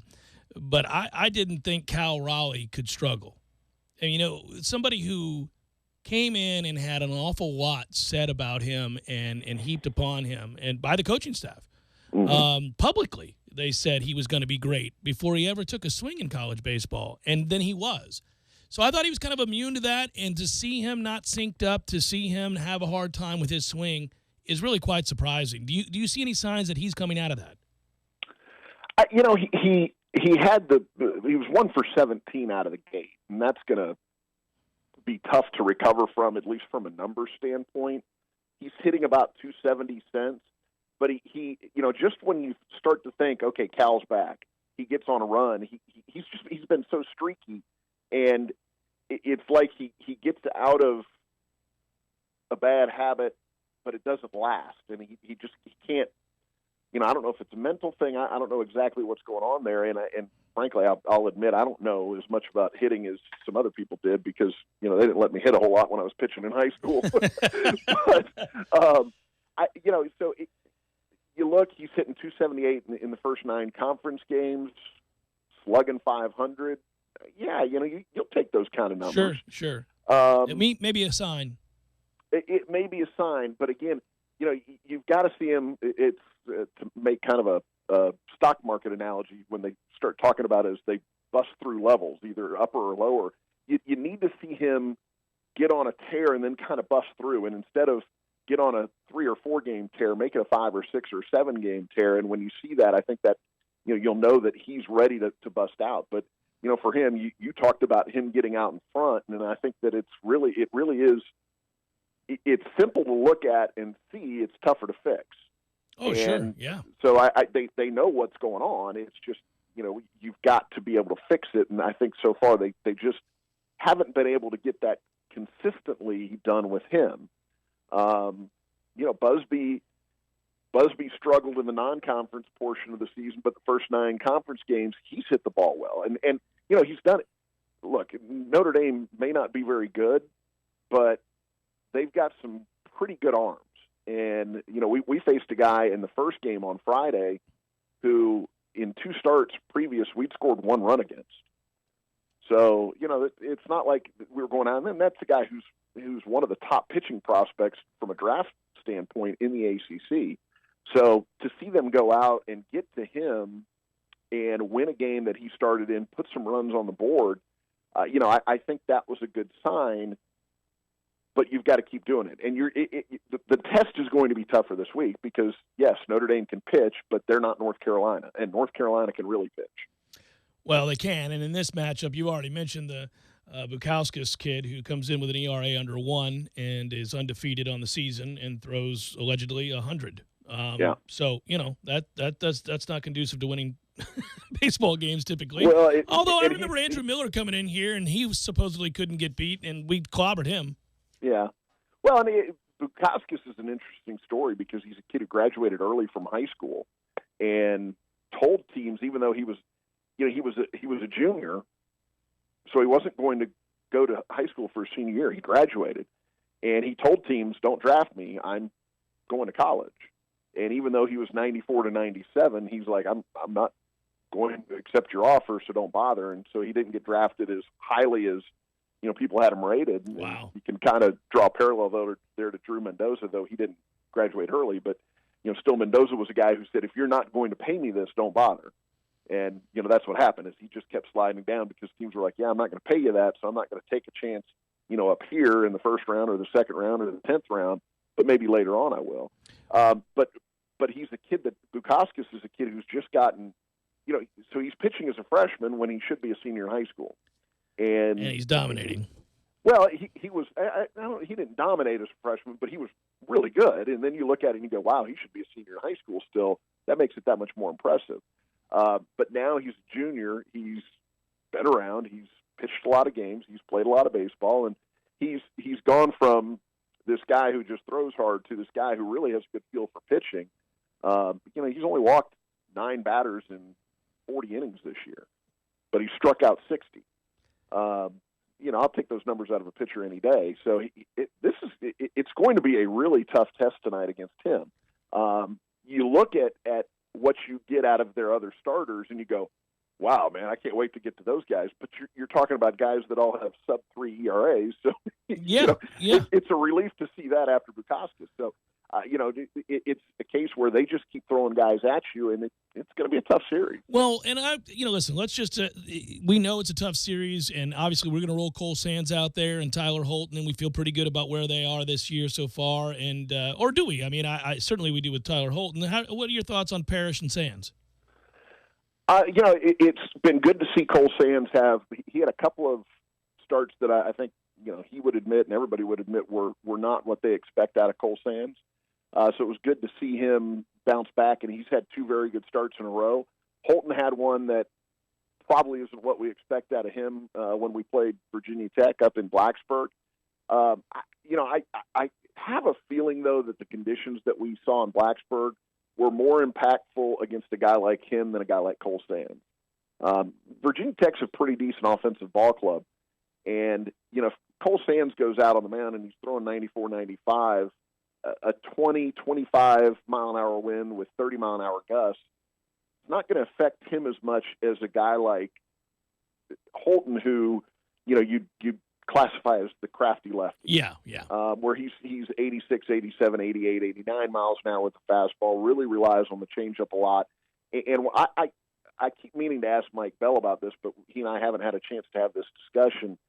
But it would seem to me that those conditions would really affect him a lot more than a hard thrower, because he does rely, again, he's throwing into that wind, and he does rely on some of those pitch. How easy is it to locate a changeup that you're throwing in the upper 70s maybe or mid 70s, throwing that into a 20 mile an hour wind? Holton, he has problems when he is not locating well. Yeah. That's what makes him so tough, is he's so good with his location, or has been this year. So when he's not locating, he can be easy to hit. And I think that you saw a little bit of that against Virginia Tech. But again, how much of that was trying to throw into that wind with the style of pitcher that he is? He's not going to have those conditions in Tallahassee. He's not going to be thrown into a 30 mile an hour wind. We just don't get winds like that here. So, I think that other than that one start against Virginia Tech, we've seen a very good Tyler Holton all year long. Parrish, I like what I've seen out of Parrish. I think he's got some really good potential. I don't think the start against Virginia Tech was as bad as the numbers say it was. Some of that was on the bullpen, and some of that was every inherited runner came across. Until that one inning, he pitched very well against them. So it was really just one bad inning, and then the bullpen kind of not doing their part either, that made those numbers look so bad for him. He's a kid that left side, he'll clip 90, 91 on occasion for you, and he's got a good curveball. He's got a good changeup. He's not scared. He goes out there, he throws to both sides of the plate. So he's kind of been fun to watch as he develops and matures. So I feel good about the starting pitching for Florida State. Friday, Saturday, Sunday, Tuesday, I feel real good about the starters. Well, let me ask you this. Let's get to this, because I know you got to go and I got to go. I'm going to get yelled at if I don't go. But let me just do this, because here's what I'm curious about. If we get down to brass tacks, we can paint a picture, and I think it's fair to do so. I'm not dismissing it, that this team's going to play better baseball, and that they're going to play better baseball late in the year. And most people, I think, would welcome that. I mean, there are times when Florida State and other teams are really dominant in the middle of the year, and that's great. It's fun to win baseball games. But how you're playing late really seems to be something that most people want. They talk about momentum, which, again, is overplayed in baseball. But if you're playing really well as you enter the postseason, that's exciting. And they've got a chance, because they've had all these injuries, and they're going to be getting guys back, to play better baseball, more consistent baseball. But do they have enough arms, Eric? You got your starters, and you got Carp. out of the bullpen, basically you're relying right now on 3 guys, 2 guys. Do they have enough pitching? Well, that dynamic changes when you get to the postseason because you've got a far less of a need for a 4 starter when you get to the postseason.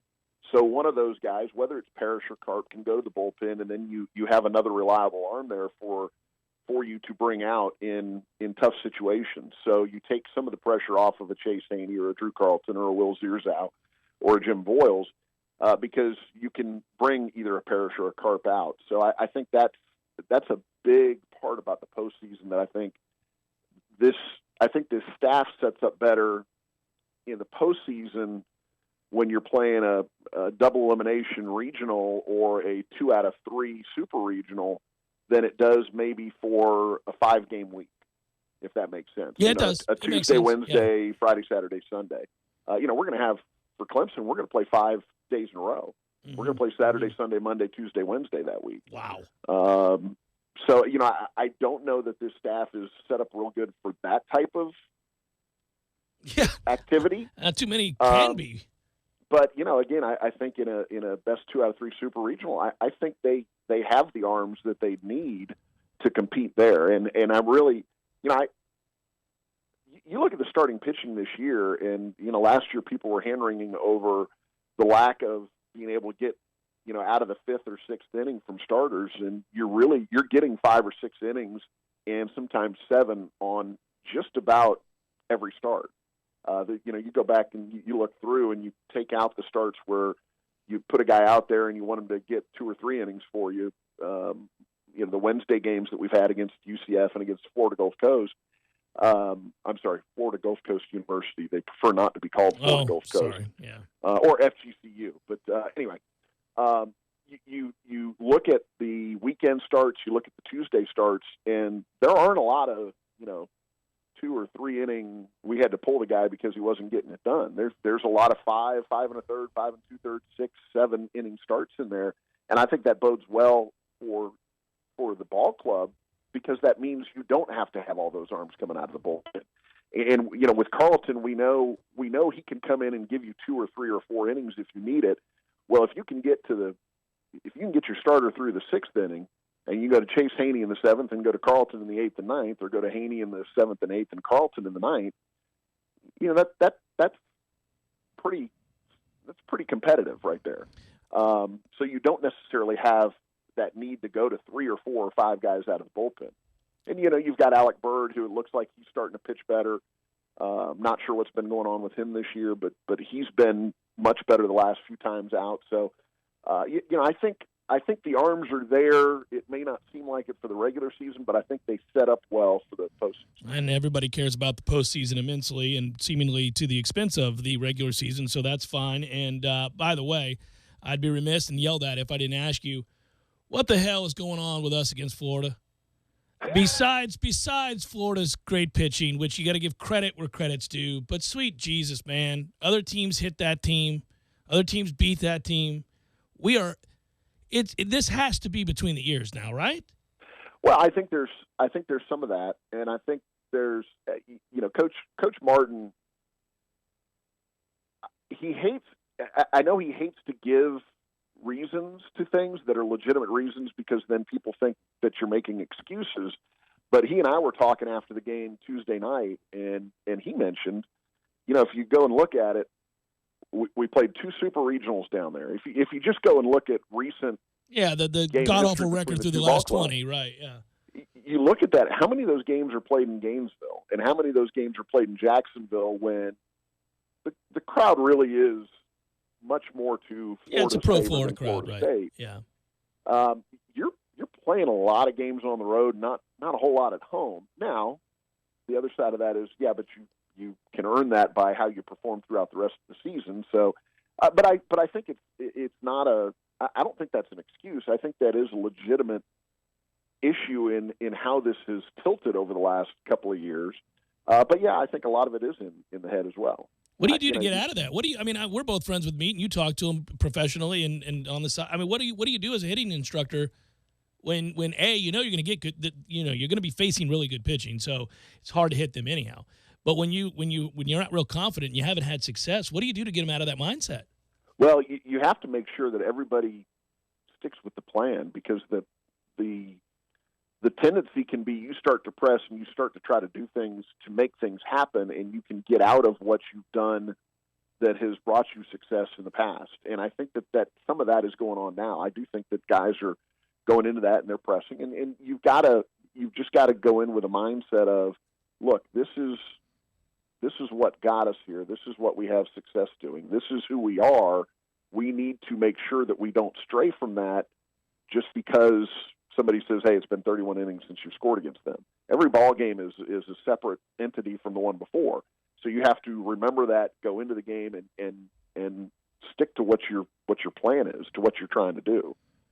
Hey, brother, Carolina's just 7-22 in Tallahassee since we joined the ACC. Now, in fairness, we didn't play in 2016, and we haven't met in Tallahassee since 2011. But don't let that get in the way. That's it. Have a good broadcast, man. But when the moon is full and the lights are on, and what are the records then? That's what I care about. I'll look it up. I like to gamble. I don't know. Do we have a full moon right now? I don't even know. I'll be listening and watching, and I'll see you at the ballpark. Be well. Sounds good, man. All right, take care. That's Eric Llewellyn. Does play-by-play for Florida State. That's 30 minutes of Florida State baseball talk. Figure it's time to shift gears and get there, right? They're facing some evil pitching this weekend, and I think things are going to get bad before they get better. And I'm not listen, let's just have a conversation that pertains to this year. We can all venture into the other conversation. But as far as this year goes, oddly, I think they could be good at the end and not so much right now. Partly because they're going to be getting important people back that lengthen the lineup, and they have enough time to garner some confidence along the way. Although you wouldn't look at this weekend. Bukauskas comes in here throwing 100 with an ERA under 1.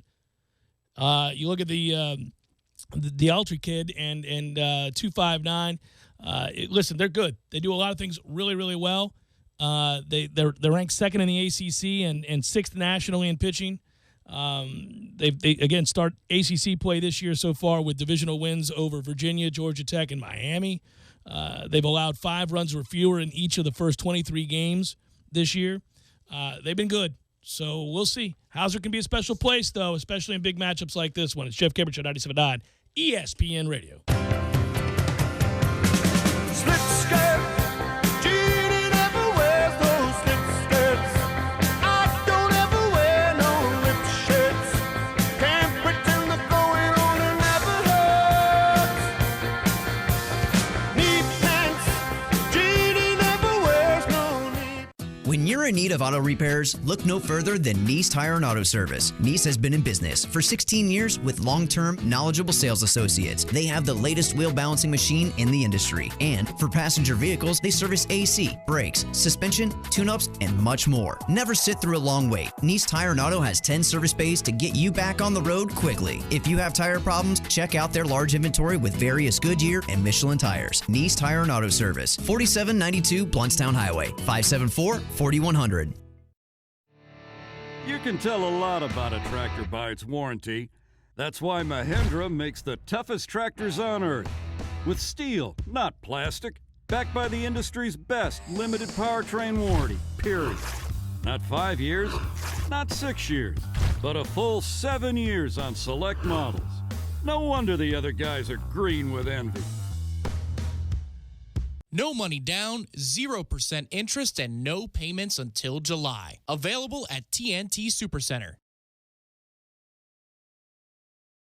The end of last season because of a knee injury. Time to upgrade your wardrobe with CT Shirts, the most exquisitely crafted British-styled crease-free shirts I've ever worn. One CT shirt normally costs $100. I got you 3 shirts for just $99. Go to ctshirts.com/ESPN. ctshirts.com/ESPN. Miller's Tree Service, we go out on a limb for you.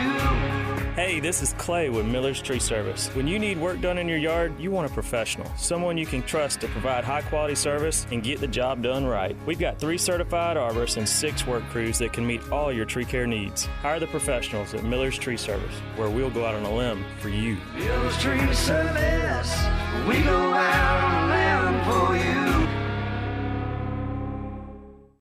It's Spring Black Friday at the Home Depot. Right now, buy Roundup Weed and Grass Killer Concentrate and get a free 2-gallon sprayer worth almost $20. Roundup makes short work of unwanted weeds and grass in your yard, along your sidewalks, or under your fence. And the free sprayer makes it even easier to apply, right where you need it.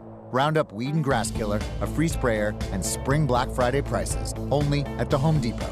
More saving, more doing. Valid March 30th to April 2nd while supplies last. Limit 1 per household. Allergy sufferers, my name's Nigel, and as a well-educated owl, I know the difference between what's wise and unwise. Texting after 3 glasses of Merlot? Unwise. Using new Zysol for 24-hour relief of your allergy symptoms? Quite wise. Because Zysol is just as effective at hour 24 as it is at hour 1, relieving your symptoms for a better night's sleep and a more productive day. So for continuous 24-hour allergy relief, don't be unwise. Be wise all. Take new Zysol. Use as directed.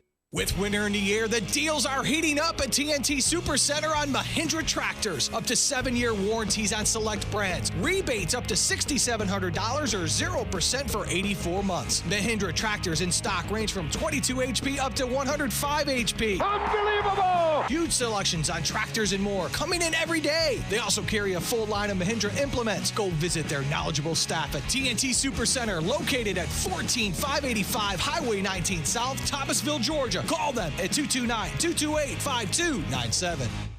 When you're in need of auto repairs, look no further than Nice Tire and Auto Service. Nice has been in business for 16 years with long-term, knowledgeable sales associates. They have the latest wheel balancing machine in the industry. And for passenger vehicles, they service AC, brakes, suspension, tune-ups, and much more. Never sit through a long wait. Nice Tire and Auto has 10 service bays to get you back on the road quickly. If you have tire problems, check out their large inventory with various Goodyear and Michelin tires. Nice Tire and Auto Service, 4792 Bluntstown Highway, 574-4100.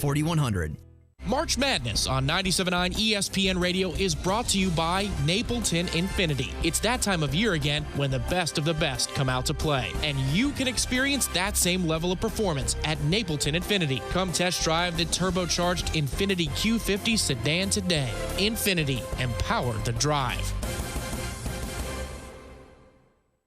The madness is coming to the corner pocket. They're in trouble. Desperation. Yes!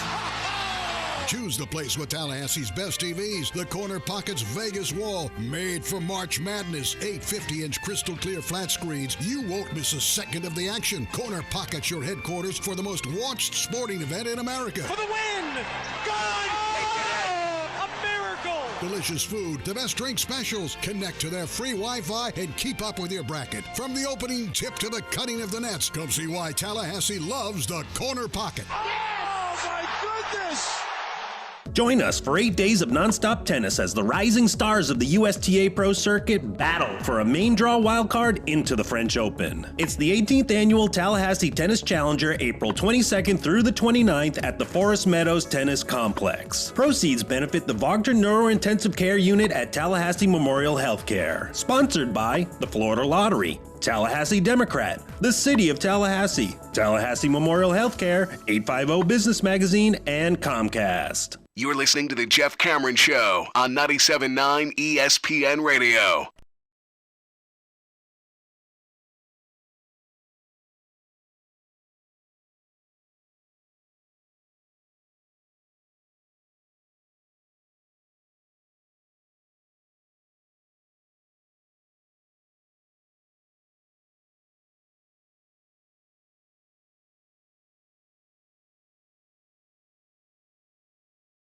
Eric, when we were looking at this, I guess I can't stress enough. I did talk about how important this series is against North Carolina, but it's North Carolina, 2 against Florida Gulf Coast, and NC State, as he documented, then Florida, then Clemson.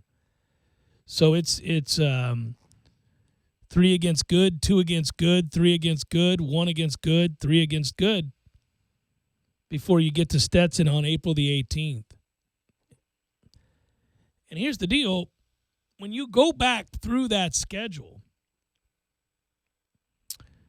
and you figure out that Florida State's 18-8, 6-3 in the ACC, 11-3 at home, 7-4 on the road, and 0-1 on neutral sites. Who have they beaten to amass their record, which isn't all that impressive to begin with, given their talent and who they haven't played up to this point? But they're 2 wins against VCU, 3 wins against Samford, a win against Jacksonville. That's a good win. Not a great win, just a good win. 3 wins against Oakland, which is akin to beating a high school team. And you didn't play well in those 3 wins. The 18-10 and 14-6 games, you're kind of You got 2 wins over UCF. Decent wins. Nothing great.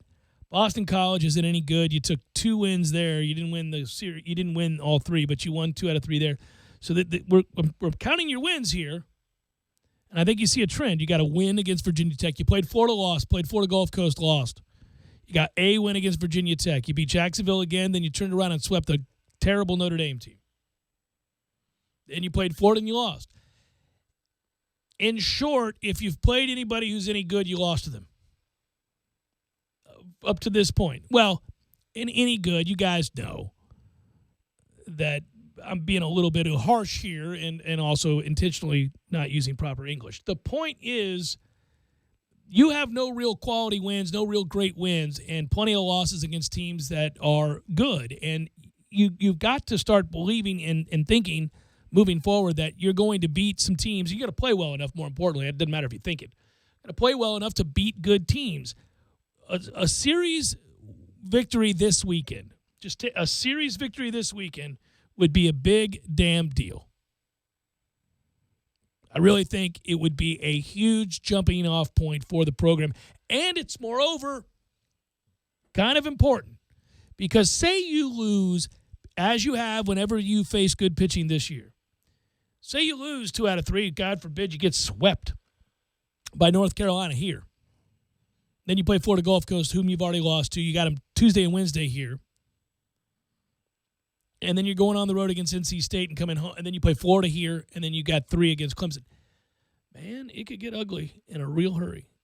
Now, I know that's doom and gloom, and I know that's worst-case scenario. But it's not a stretch to project that they're not going to have a good run of success against that caliber of competition. In fact, it'd be fair to say that they're not going to have a great run of success, even if they were good. Even if they were really good, you wouldn't project. Let's see, how many games is that? It's 3 against North Carolina, 2 against Florida Gulf Coast, 3 against NC State. That's 8. Then Florida, 9. Okay, over the next 9 games, I'll leave Clemson out of the mix, whom you host in April 15th. So, and by the way, that begins a stretch of playing for 5 straight days. And this isn't a staff that has enough arms to play somebody 5 straight days. You play Clemson the 11th. And then it's odd. You play Florida the 11th, then you play Clemson the 15th, play Clemson the 16th, play Clemson the 17th, play Stetson the 18th, play Stetson the 19th. So you're playing 5 straight days, you get a day off, and then you play Miami. Then you start a series with Miami. So your pitching staff is going to be taxed. All right, so here we go. Those 9 games, in order to feel like this team is setting itself up to go on a great late season run and maybe fight their way back towards the top 8 national seed, not likely going to happen. You conclude the season at the end of the year against a good Louisville team on the road. But to get somewhere close to it, right? What do they got to do? I'd say 7-2. I'd say they got to go about 7-2 during this stretch. That is, that's a toughie. You go 7-2, okay, maybe it changes the dynamic. Maybe it changes the way we look at the rest of the season. Right now, for those that email on a daily basis and say, Jeff, stop waiting on it. It ain't going to happen. It's stale. Team's not nearly as good as we thought they were. Tough times, just accept it. They go 4-5 here. It may just be that's exactly right. It may just be. But, again, what has Mendoza do to this lineup? It lengthens it. It gives it a hell of a lot more power, and it stabilizes it. You need your other players to step up. Jeff Cameron Show, 97.9 ESPN Radio.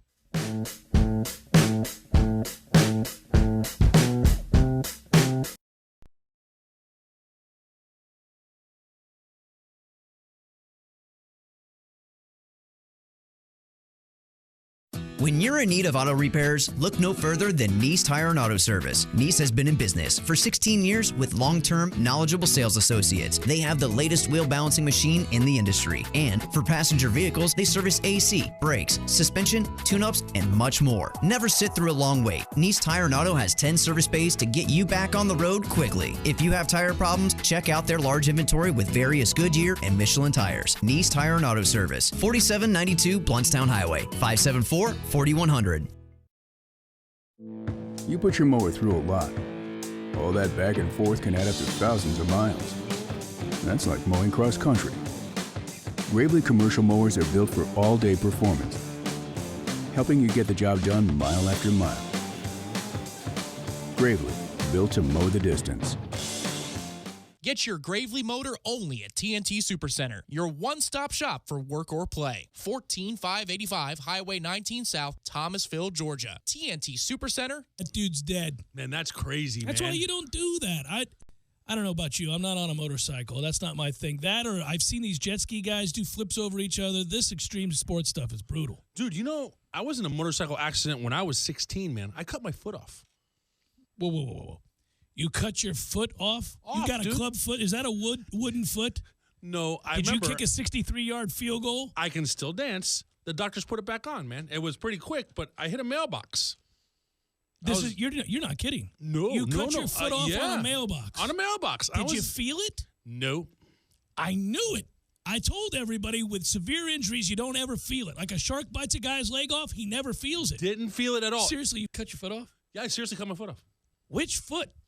My right foot. Like halfway down? All the about way halfway. Up? At the ankle? At halfway. Look. Holy. Gordo's, bringing the flavor and flair of Cuban food to Tallahassee since 1996. Geez, dude, you need to change your blinker fluid. That's not a thing. And your thoracic couplet is totally shot. Really? It is. Look, nothing gets by me. Just like this oil filter. Nothing gets by Purolator.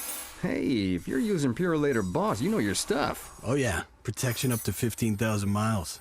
Ooh, but you really should replace your Vesuvius valve. Stop talking. Purolator oil, air, and cabin air filters. Nothing gets by us. Available at Advance Auto Parts, Pep Boys, and other fine retailers.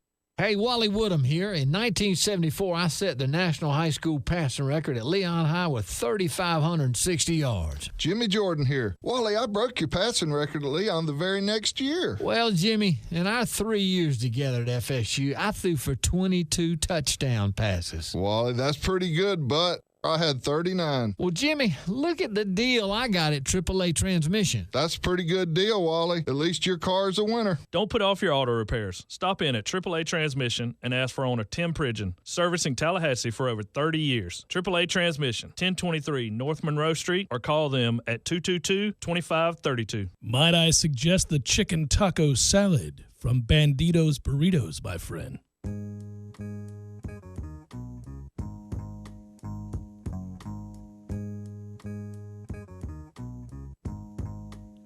Just checking my microphone once as I Jeff Cameron Show, 97.9 ESPN Radio. I can't think of anything I want to watch less than a coronation of UConn winning another national.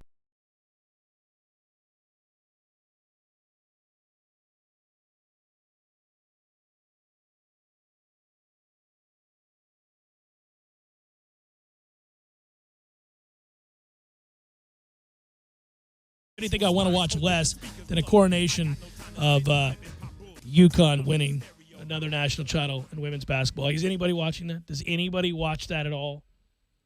Facing a team they beat by 60 in the Final Four a year ago. Get the hell out of here. Federal prosecutors broke down a series of stock trades by Phil Mickelson in 2012 and identified an alleged $1.9 million debt that he paid relating to sports gambling during a high-profile trial of Las Vegas businessman and renowned gambler William Billy Walters.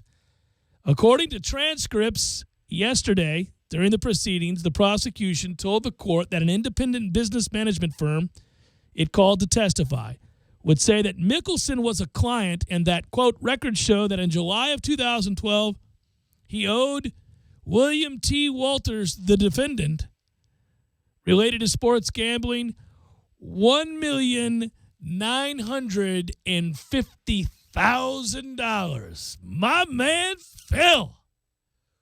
Woo! That takes a Degenerate to a whole new level. That's doing some things. That is betting and going in big. Well, this is a cat that bets on practice rounds. I have found this out on my Sirius satellite show. That's on nationwide. When does that air? Wednesday nights at 9 p.m. Sirius 92, XM 208. I have found that when talking to professional golfers and those associated with professional golf, be that as a caddy, as a coach, swing coach, physical fitness expert, what we learned, and I don't think I'm talking out of school here, is these guys got a problem. They're competitive in a way that's unique to them, or maybe just those in individual sports where you bet on yourself at all times. But they gamble over everything. A chip, a putt, a drive, a round, a 9. You name it, they're betting on it. Don't care, not having it. Time to bet. Something has to be on the line before any shot takes place. It's crazy. Practice rounds, allegedly, are the best if you can go and follow a group, because you'll hear the chatter about what's on the line from 178 out. Walters, the guy whom Phil Mickelson owed the $1.9 million, 1.95, sorry, is considered the most successful American sports bettor. He owns multiple golf courses in Las Vegas, more than a dozen car dealerships across the country. He's been indicted multiple times previously, but has never been convicted. Teflon, my man, ain't having it. Mickelson's not charged in the case. He and Walters have a friendship that goes back decades. Sure. And they often play golf together. Just a leisurely round of golf between two friends. The government alleges that Walters passed inside information to Phil. He received from a former executive at a dairy production company to Mickelson before the golfer purchased about 200,000 shares of Dean Foods through transactions on back-to-back days in late July 2012. Mickelson sold the shares just more than a week later for a cool $930,000 profit. That's the kind of friend we should all have. That kind of friend. Mickelson has agreed to pay back the proceeds. Doesn't want a trial. I'll just give you the money back. Sorry about that. Walters is facing multiple counts of securities fraud. He's denied any wrongdoing. Nothing to see here. Just some guys like to gamble, playing a little golf. I wonder how Phil's going to pay him back. Is it going to be he just lets him win holes and then that counts to his death? Toward it. On Thursday, according to court transcripts, FBI Special Agent Paul Roberts testified that Mickelson and Walters were in communication in the days leading up to both men purchasing the shares. A stock Walters has now owned for years. Roberts testified that Mickelson had not owned any stock in Dean Foods until that fateful day. Walters' defense has asserted that the trades were based on publicly available information. Mickelson is on the witness list for the Walters defense, by the way. He has said he will not be called as a witness, though. Walters' lawyer told Judge Kevin Castle last week that Mickelson's counsel had informed them that the golfer would invoke his Fifth Amendment right if they bother to call him. Not going to talk. Not going to do it. He has won more than $82 million on the PGA Tour, has Phil, $4.2 million in 2012, the year in question. Of that $4.2 million, apparently $1.95 of that was owed to his golfing partner. Still a good year. But damn, man, you make 4.2 and have to roll out 1.95 to your buddy for golf debt. He might as well have lost money given California's taxes as well. Oh, and he'll make the argument, of course. Final hour forthcoming. Stay with Jeff Cameron Show, 97.9 ESPN Radio.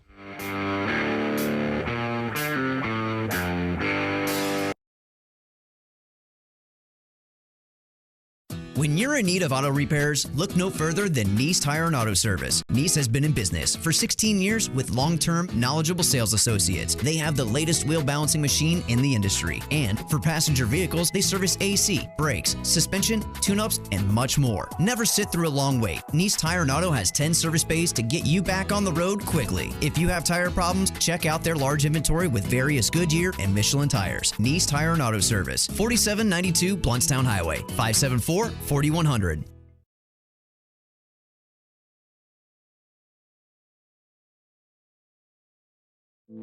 You put your mower through a lot. All that back and forth can add up to thousands of miles. That's like mowing cross country. Gravely commercial mowers are built for all-day performance, helping you get the job done mile after mile. Gravely, built to mow the distance. Get your Gravely motor only at TNT Supercenter, your one-stop shop for work or play. 14585 Highway 19 South, Thomasville, Georgia. TNTSupercenter.com. 100% epic. Oh, God. Look at that. Is that guy... He's dead. That dude's dead. Man, that's crazy, That's man. why you don't do that.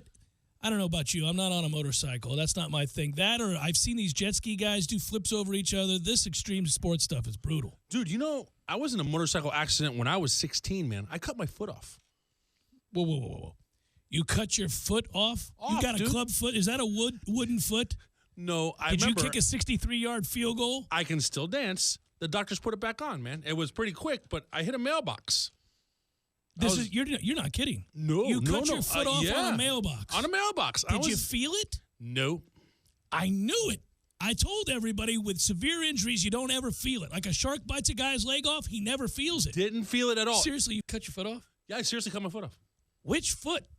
My right foot. Like halfway down? All the about way halfway. Up, at the ankle? At halfway. Look. Holy.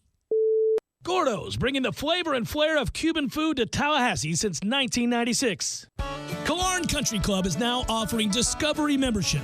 Jeff, what is this Discovery membership you're speaking of? During the month of March, you can purchase a 60-day term membership that will be good for the months of April and May, after which you can commit to a full membership at Killearn Country Club. If you commit by June 15th, your 60-day membership fee will serve as your enrollment fee. In other words, after your 60-day Discovery membership, you can join Killearn Country Club, and there's no upfront money due at contract signing. There is no better way to experience the many benefits of Killearn Country Club membership. You and your family will enjoy full access to the beautiful championship golf course, driving range, tennis facilities, fitness center, swimming pool, dining room, clubhouse facilities, and social events. This is a limited offer, so call Lori Wilkie today at 893-2186, extension 145, to take advantage of this fantastic offer. Again, Lori Wilkie at 893-2186, extension 145. Attention Rockheads. ESPN Tallahassee wants to hook you up for Welcome to Rockville, April 29th and 30th in Jacksonville. Head to ESPNTallahassee.com right now for the Welcome to Rockville ticket giveaway. Click on the front page banner to fill out our registration form. And every Friday, we'll be unloading 2 weekend passes for a lucky winner and a friend. A $200 savings from us to you. Winners will be announced every Friday afternoon in a 5 o'clock hour. Head to ESPNTallahassee.com and sign up today. Broadcasting live from the Dale Earnhardt Jr. Buick GMC Cadillac Studios. This is 97.9 ESPN Radio, WTSM, Woodville, Thomasville, Tallahassee. ESPN Radio Sports Center. I'm Christine Lisi right now. North Carolina point guard Joel Berry II, expecting to be able to take part in practice today, says he will be ready for tomorrow's Final Four matchup against Oregon. Berry sprained both ankles during this NCAA tournament. South Carolina coach Frank Martin told ESPN's Andy Katz Sindarius Thornwell should be okay tomorrow versus Gonzaga in the other national semifinal game, Thornwell dealing with illness. ESPN's Jeff Goodman and Jeff Borzella reporting UNC Wilmington's reached agreement with North Carolina assistant C.B. McGrath to make him the Seahawks' next head coach. NFL, the Dolphins agreed to terms on a one-year deal with free agent safety T.J. McDonald, despite his recent 8-game suspension for violating the league's substance abuse policy. This final day of March seems to be a pretty good one for Patriots quarterback Tom Brady and Colts QB Andrew Luck, each due a $14 million deferred signing bonus stemming from the respective contracts they signed last offseason. NHL, Patrick Elias, the Devils' all-time leader in goals and assists, will retire. The 40-year-old has not played since the end of last season because of a knee injury. Time to upgrade your wardrobe with CT Shirts, the most exquisitely crafted British-styled crease-free shirts I've ever worn. One CT shirt normally costs $100. I got you 3 shirts for just $99. Go to ctshirts.com/ESPN. ctshirts.com/ESPN. Live from the Dale Earnhardt Jr. Buick GMC Cadillac Studios in the capital city of Tallahassee, this is the Jeff Cameron Show on 97.9 ESPN Radio. It's Libations Friday, brought to you by Corner Pocket Bar and Grill. Corner Pocket Bar and Grill on Appalachian Parkway. Tallahassee loves the Corner Pocket.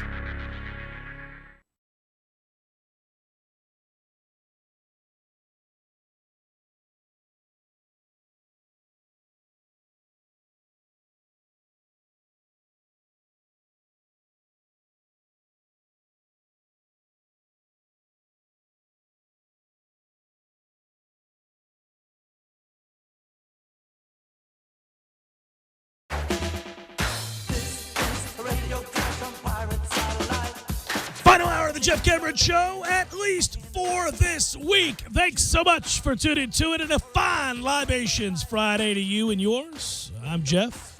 Matthew producing today, filling in for Tom Lang. Did an outstanding job, Matthew. People are saying to themselves, who is this whiz kid Matthew? Kicking ass over there, pressing buttons like a champ. And solo editing the YouTube feed. Also running the camera. I know. Multifaceted. I told him when we were looking at you in the scouting report, I said, doesn't have a booming voice. Gonna have to work on it. But he does some things that I like, so let's bring him along quickly and we'll work on the rest. We're online, ESPNTallahassee.com, where you go to listen live via the streaming free always. Don't miss anything, but if you do, remember we've got you covered. All 3 hours posted both on iTunes and in our own audio vault. That's a good thing, so you don't have to miss anything. And when you go to listen to the show later on in true podcast form, like you guys are wont to do. As I say, I get a kick out of the idea that somebody's listening on a subway somewhere, somebody's listening in their truck, somebody's doing. That's cool. Thank you. I appreciate it. I mean that sincerely. And oh, by the way, when you do that, you'll note limited commercial interruption. We got a great sponsor, the fine folks at Southland Commercial, Carlton Dean. They do such good work, and they have the resources to inform you, help you learn how to make money with income-producing properties and commercial real estate. So go to carltondean.com. You can email me if you like. It's jcs@979espnradio.com. Got an email from a guy yesterday. I think it was to the station and less to me, but it got forwarded to me. He hates my guts.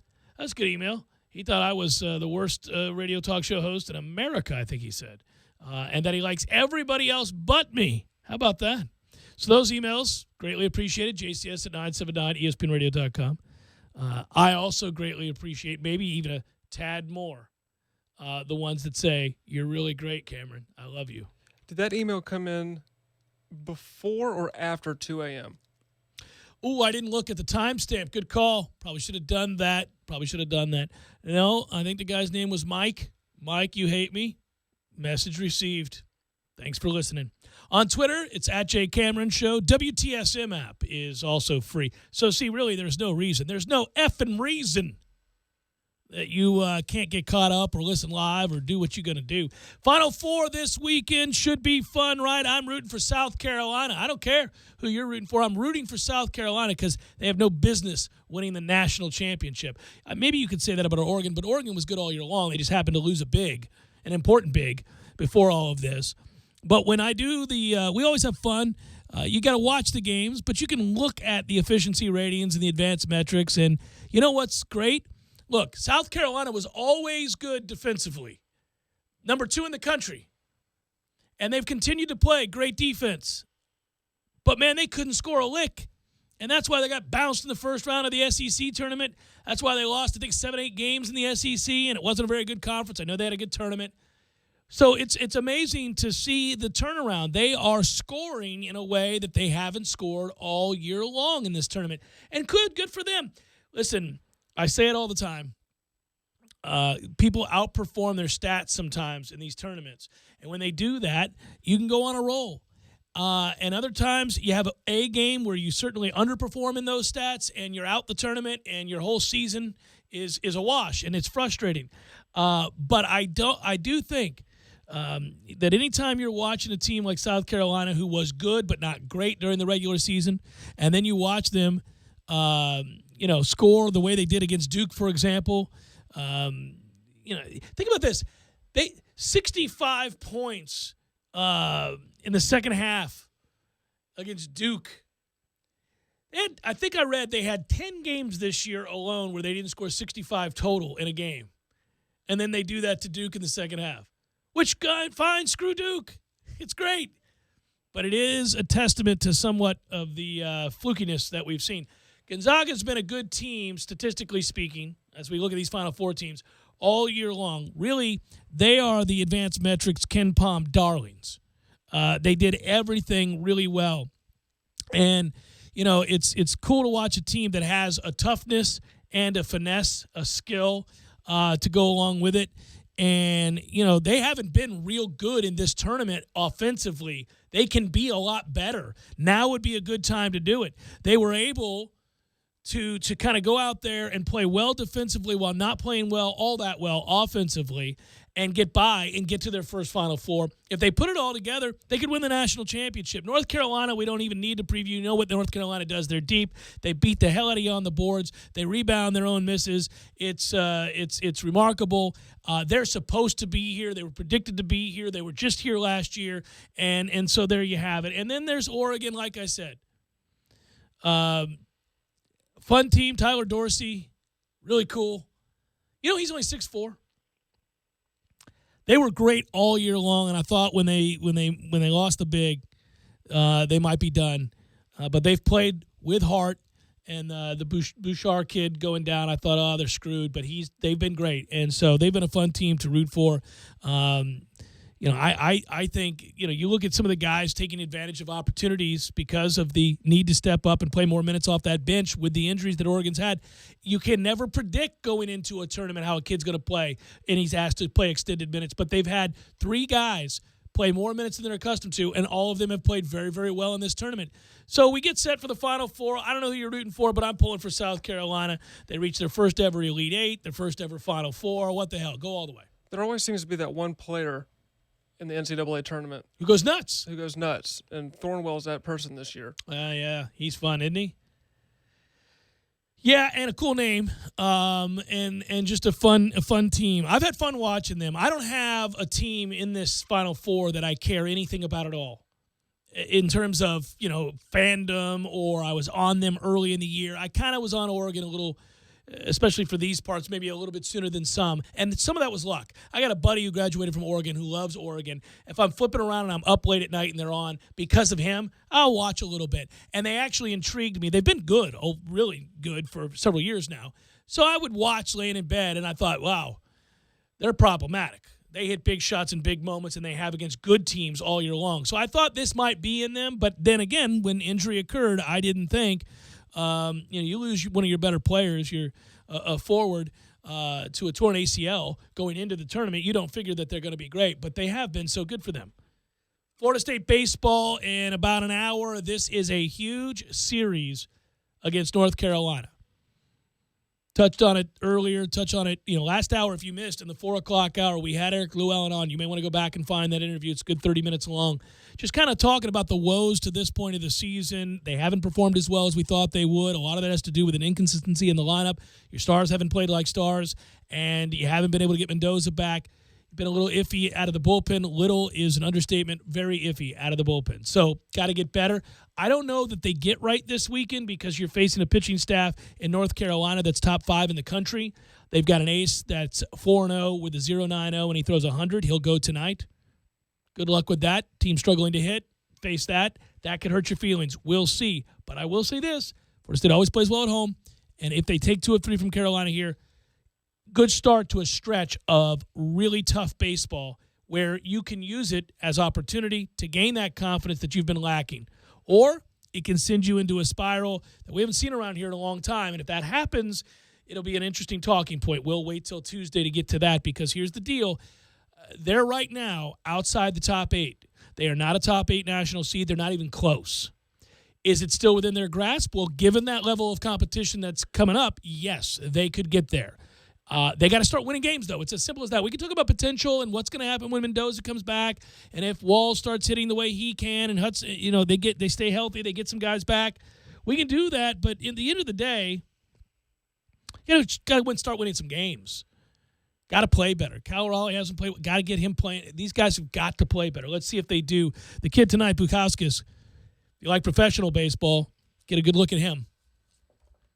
I like professional baseball. You'll be seeing him play professional baseball sooner rather than later. If you're tossing 100 up there regularly. Yeah, he's got something. He got a future. Yeah, he can throw. He's really good. He's learned how to pitch, too. That's the other big thing. He had stuff coming out of high school, was really well thought of, and then kind of backed off, told people I want a certain amount of money. Either you pay me that money or I'm not coming. Must be nice to have rich parents. Said I don't need the money. I'd like to go to college. So if you're going to pay me, I'll think about it. But if you're not, you might as well not even draft me. I'm going to college. And remain true to his word. But here's the thing. A lot of times I would tell a kid, again, every kid's financial situation is different. A lot of times I'd tell a kid, don't do that. Don't go to the pros. You can always go back to college, take the money. But if you don't need the money, and you know what? You trust the staff. And at North Carolina, they did a great job with pitchers. He's had amazing experience so far. He's a junior. He is now pitching. He's learned how to pitch there, not just throw real hard. So good for him. Hey, more power to you if you can go to college and end up, chasing your dreams and go into the pros and doing all that stuff. Spring practice is weird, man. I don't know if word got back to Coach Fisher that that I, along with some other people, noted that it was kind of an important year coming up and that there may have been some criticisms lobbed. Maybe a misperception of what I said also, because Coach yesterday certainly had some commentary that suggested perhaps he was a little angry with me and perhaps the fellas from the Seminole Headlines show that I do as well. You notice Tom's not here today. Yeah. Hey, Coach, if you're listening, I didn't question DeAndre Francois' leadership. I said I didn't know, and I certainly never questioned his toughness, which kind of made me think it was a little odd yesterday to learn that he went live with the quarterbacks. And guess what? J.J. Cosentino, the backup, ended up with a concussion. Okay. All right. Now, he says he's gone live in scrimmages since he's been here numerous times. We can't see the scrimmages. I'm going to have to take him at his word. I don't know that we need to prove DeAndre Francois' toughness. Just a thought. He doesn't need to go live. If you want J.J. to go live, he might have some things to prove, and you may not be all that concerned if he gets hurt. I said that he didn't, just noting. But I will tell you this. It is problematic to try to glean any kind of information from a spring football game or spring football practice with an upcoming spring football game. When you look at the numbers, and those numbers are telling you that there were upwards of 20 guys out yesterday. And, I'm not I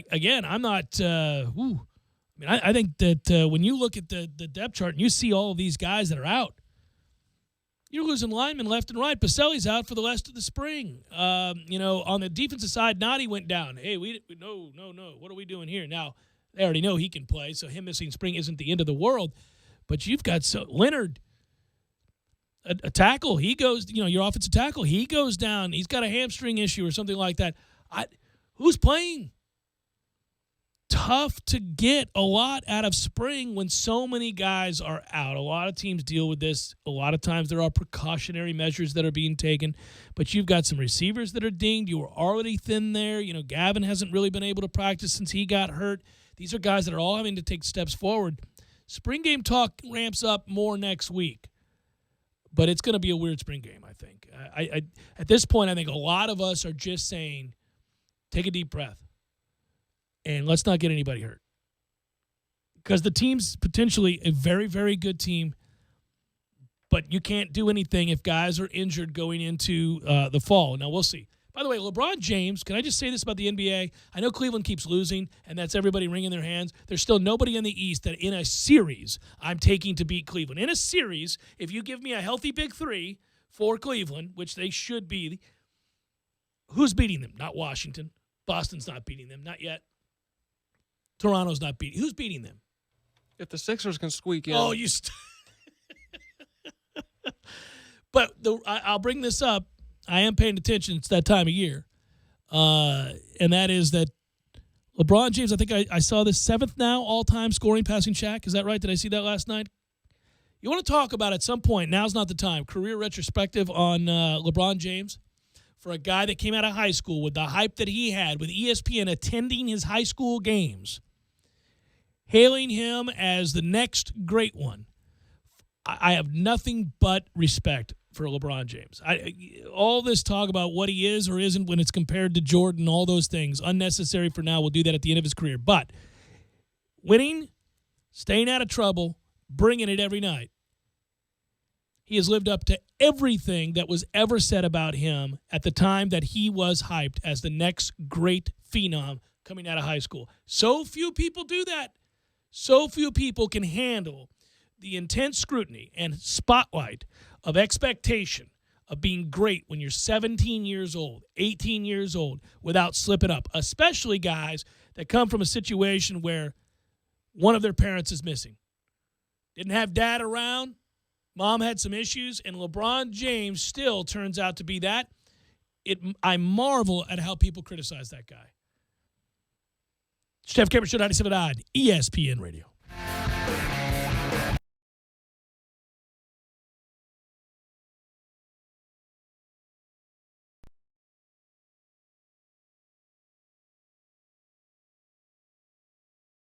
When you're in need of auto repairs, look no further than Nice Tire and Auto Service. Nice has been in business for 16 years with long-term, knowledgeable sales associates. They have the latest wheel balancing machine in the industry. And for passenger vehicles, they service AC, brakes, suspension, tune-ups, and much more. Never sit through a long wait. Nice Tire and Auto has 10 service bays to get you back on the road quickly. If you have tire problems, check out their large inventory with various Goodyear and Michelin tires. Nice Tire and Auto Service, 4792 Bluntstown Highway, 574-4100. You can tell a lot about a tractor by its warranty. That's why Mahindra makes the toughest tractors on earth. With steel, not plastic. Backed by the industry's best limited powertrain warranty, period. Not 5 years, not 6 years, but a full 7 years on select models. No wonder the other guys are green with envy. No money down, 0% interest, and no payments until July. Available at TNT Supercenter.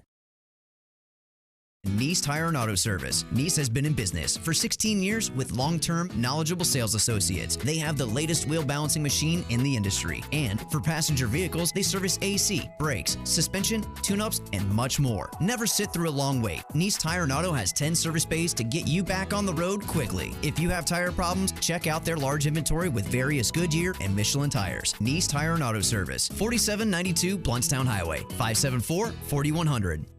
Working on the car, huh? Yeah, it's been stalling. It could be friction from your floor mats. No. Oil change too? Better change your oil fuses. Nice try. Hand me that Purolator Boss filter. Wow. Protects up to 15,000 miles? Right. Nothing gets by Purolator. Or me. Great. Now let's demagnetize those floor mats. This is sad now. Purolator oil, air, and cabin air filters. Nothing gets by us. Available at Advance Auto Parts, Pep Boys, and other fine retailers.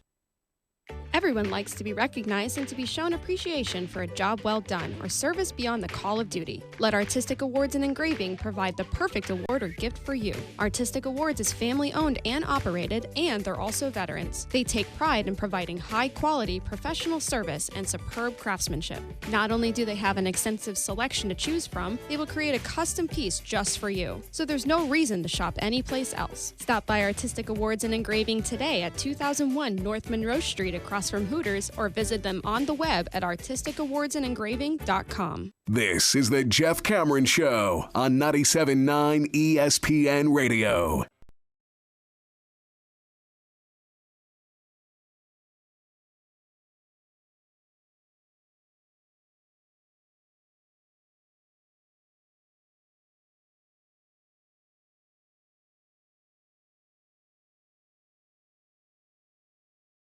.9 ESPN Radio on a Libations Friday. Short segment here before we Tom's going to call in, I think, from Austin. We're going to talk some baseball. That sounds good. How you doing over there, director? You got that thing recording? People on YouTube watching? Everything's good? We're all right? Cool. Hey, this is a fun story. Since it's short, let's go Jeff Cameron Show PR firm. Here you go, guys. Here's what you ought not do.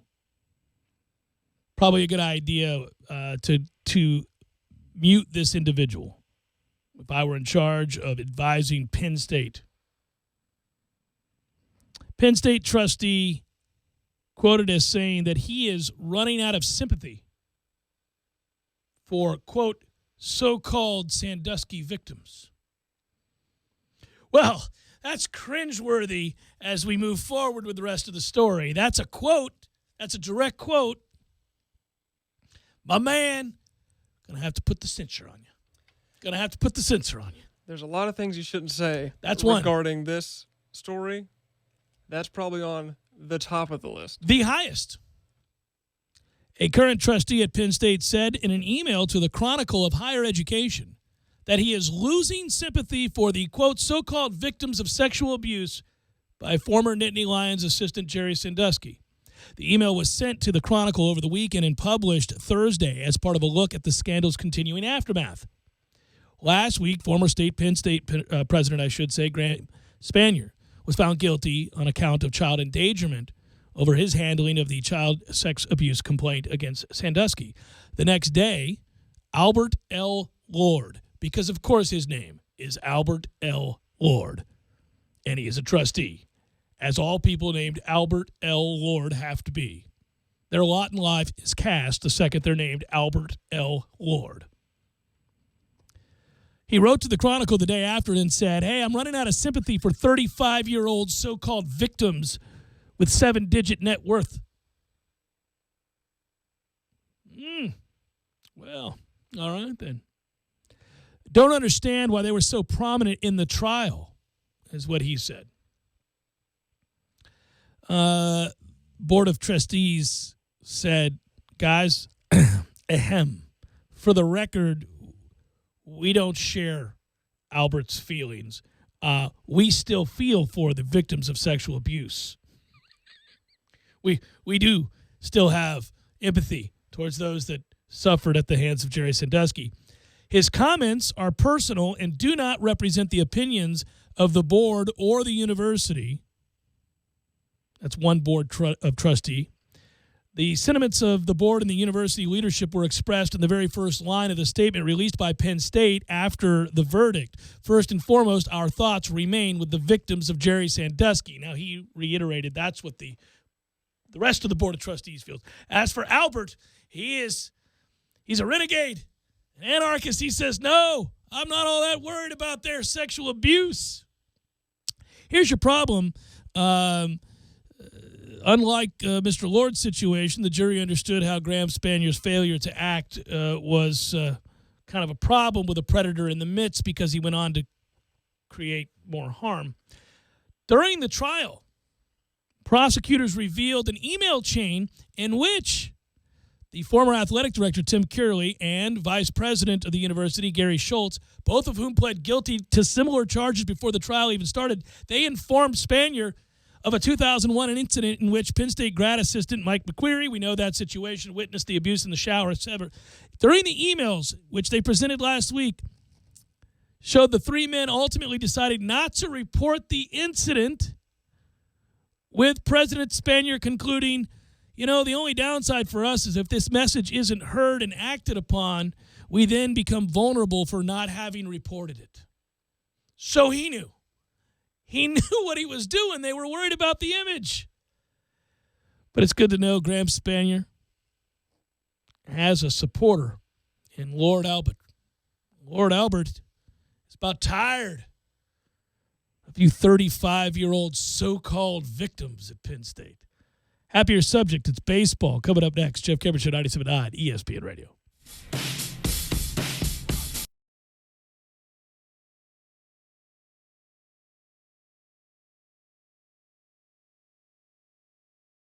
When you're in need of auto repairs, look no further than Nice Tire and Auto Service. Nice has been in business for 16 years with long-term, knowledgeable sales associates. They have the latest wheel balancing machine in the industry. And for passenger vehicles, they service AC, brakes, suspension, tune-ups, and much more. Never sit through a long wait. Nice Tire and Auto has 10 service bays to get you back on the road quickly. If you have tire problems, check out their large inventory with various Goodyear and Michelin tires. Nice Tire and Auto Service, 4792 Bluntstown Highway, 574-4100.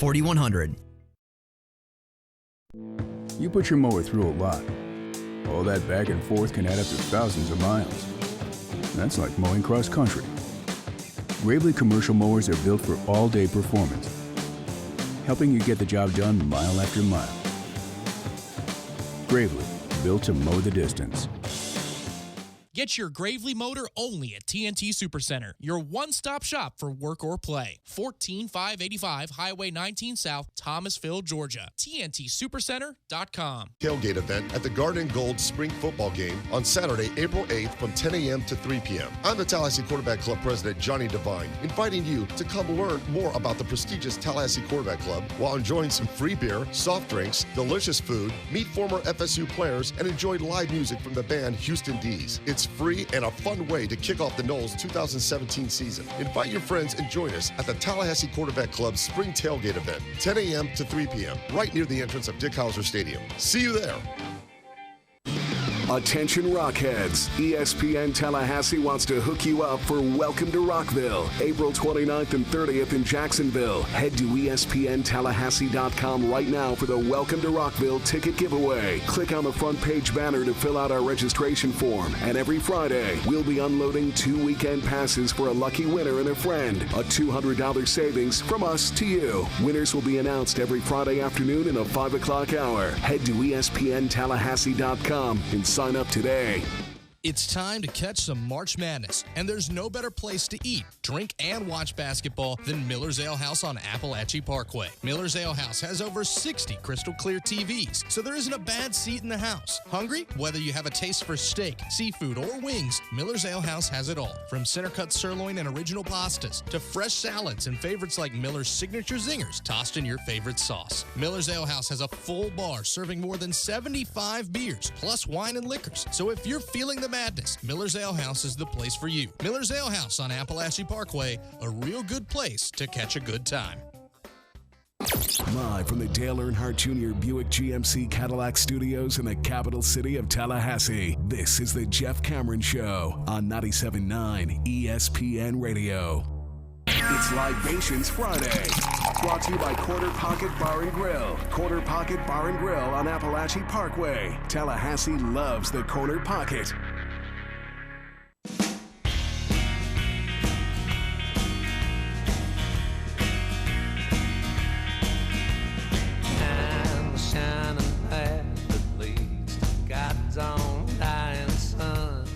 Libations Friday.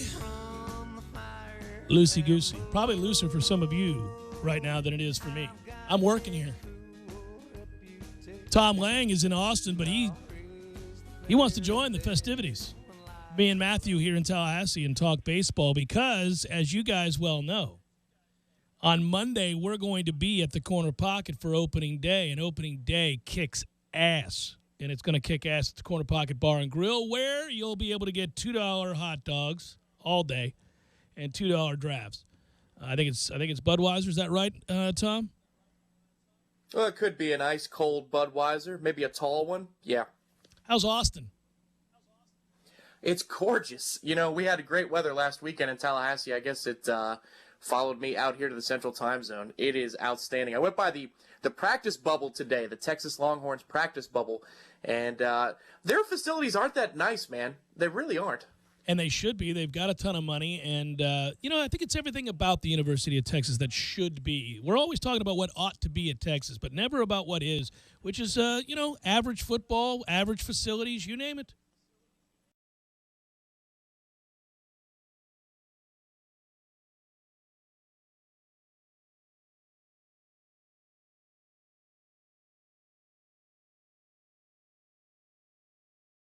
All right, so enough about Texas because we couldn't care less whether Yeah. or not they're good, bad, or whatever.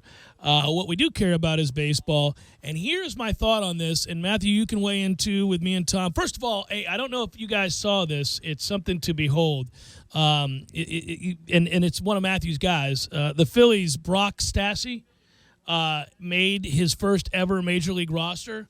And if you haven't seen the footage of him in the locker room being interviewed about this, be somewhere by yourself. Be somewhere by yourself where others can't walk in and see you, because it's all that's right in the world to see this guy become overwhelmed with emotion for realizing a dream. It is really cool footage. He's been a top prospect in the system for a while, so it's good to see him on the roster. You're saying it's about time? But Tom, find the video. It's cool. It's on MLB.com. But to see the guy, your heartstrings, they're pulled on this one.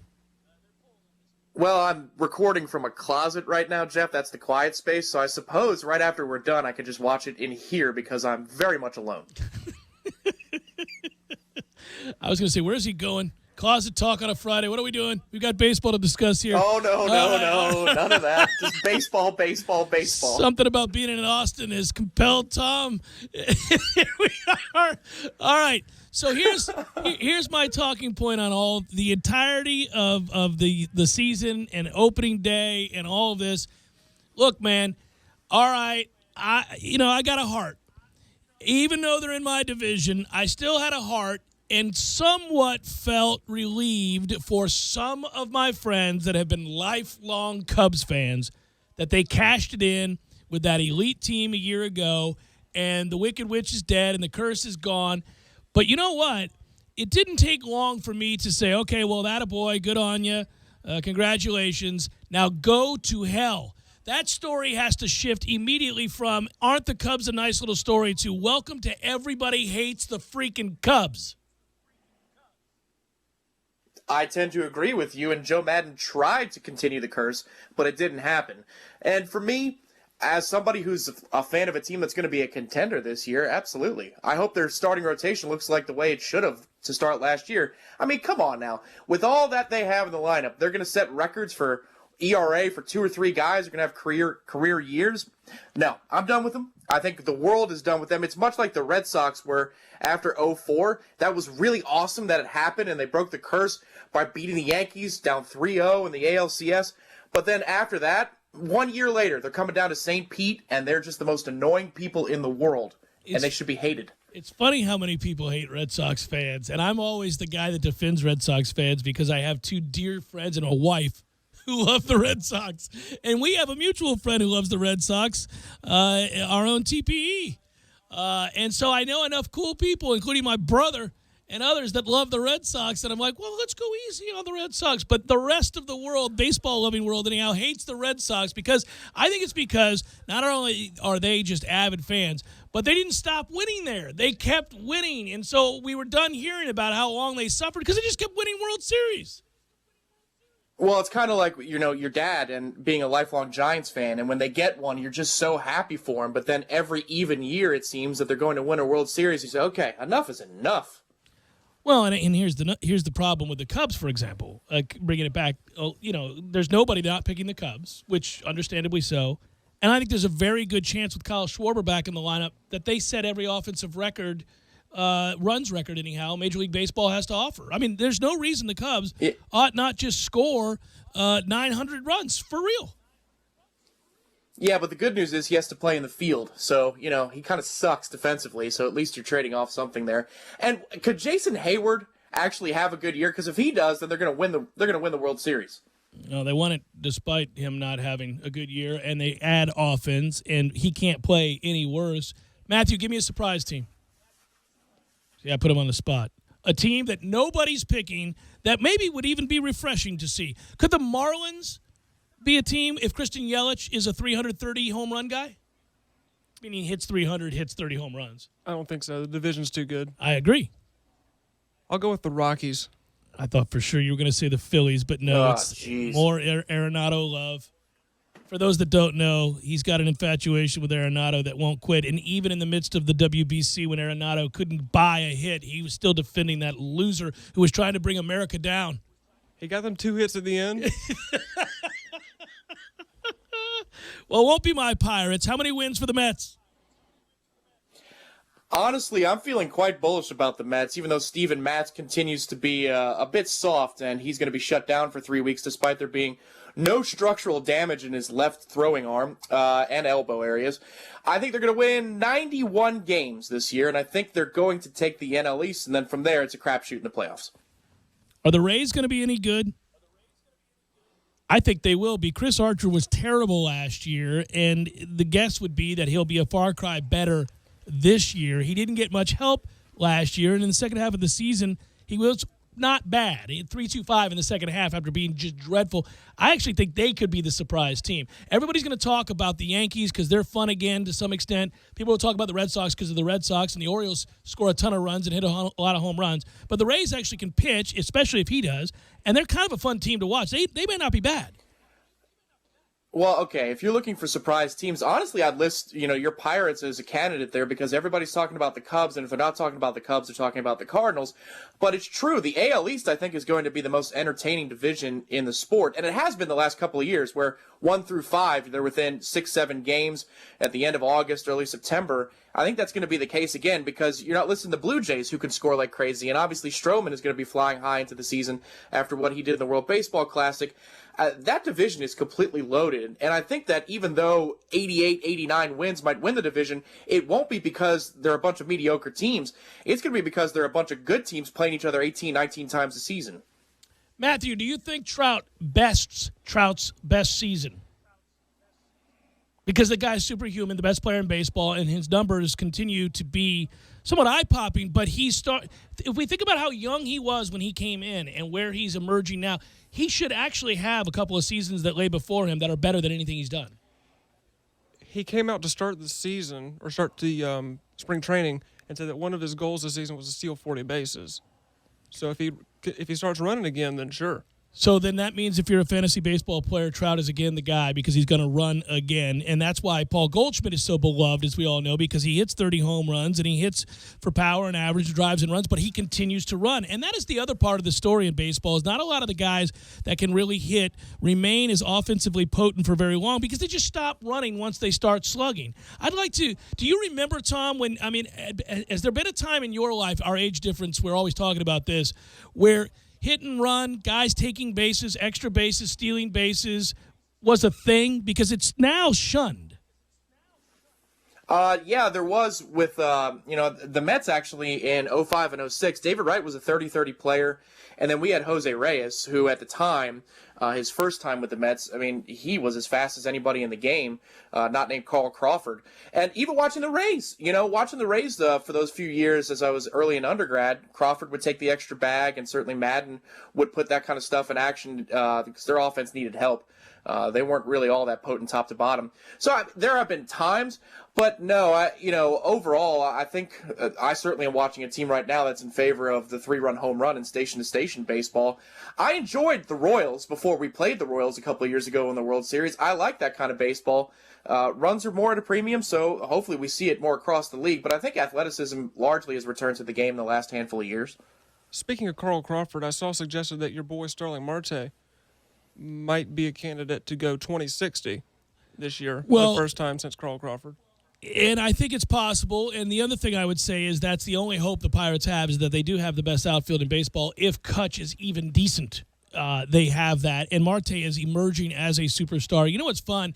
I was looking at defensive ratings and all those kinds of things for outfielders, and obviously Hamilton is a plus guy through and through. And I don't love him as a player, but defensively he goes and gets everything in terms of range. And Pilar gets talked about all the time in Toronto and other guys. But I was looking around at the various players, and perhaps one guy, even though we just got done talking about hating the Red Sox, that everybody should have a lot of fun watching is Mookie Betts, because he's a freak. He's an incredible defender and is a guy that can hit and is really emerging as one of the better all-around players in all of baseball. If people haven't been tuned in yet to what he is, you should watch him, Tom. He's good. Well, yes, I will. And, from the file of, wait a minute, he's in this town now? Remember, Chris Sale is now a Red Sox. There are a lot of guys like that, but for me, number one is, because I saw him, he's thrown in a red uniform and a GIF on Twitter the other day, and I thought, the White Sox are wearing red in the spring. That's kind of weird. I know they have those throwbacks, but he is a Boston Red Sox this year, and there are a lot of guys like that across baseball. Thankfully, Cespedes stayed in New York, and apparently he's up the workout regimen because he looks a little bit more bulky. Wink, wink, nod, nod.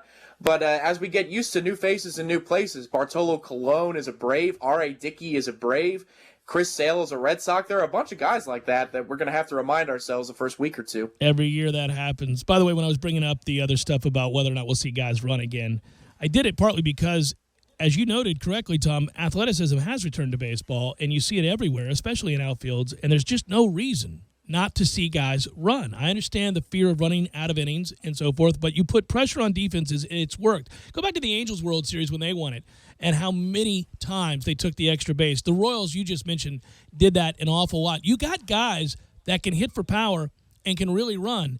And Polanco can run, for example, in Pittsburgh, and I think he's going to be a 25 home run guy. There are plenty of athletes out there that at one time have shown you they can steal 20, 30, 50 bases and still hit 30-plus home runs. I do come from a time in the 80s where that was the norm. Hit and run is one of the most exciting plays in baseball. The triple is one of the most exciting plays in baseball. Putting pressure on defenses is something that I hope is a trend since we're talking baseball as a whole.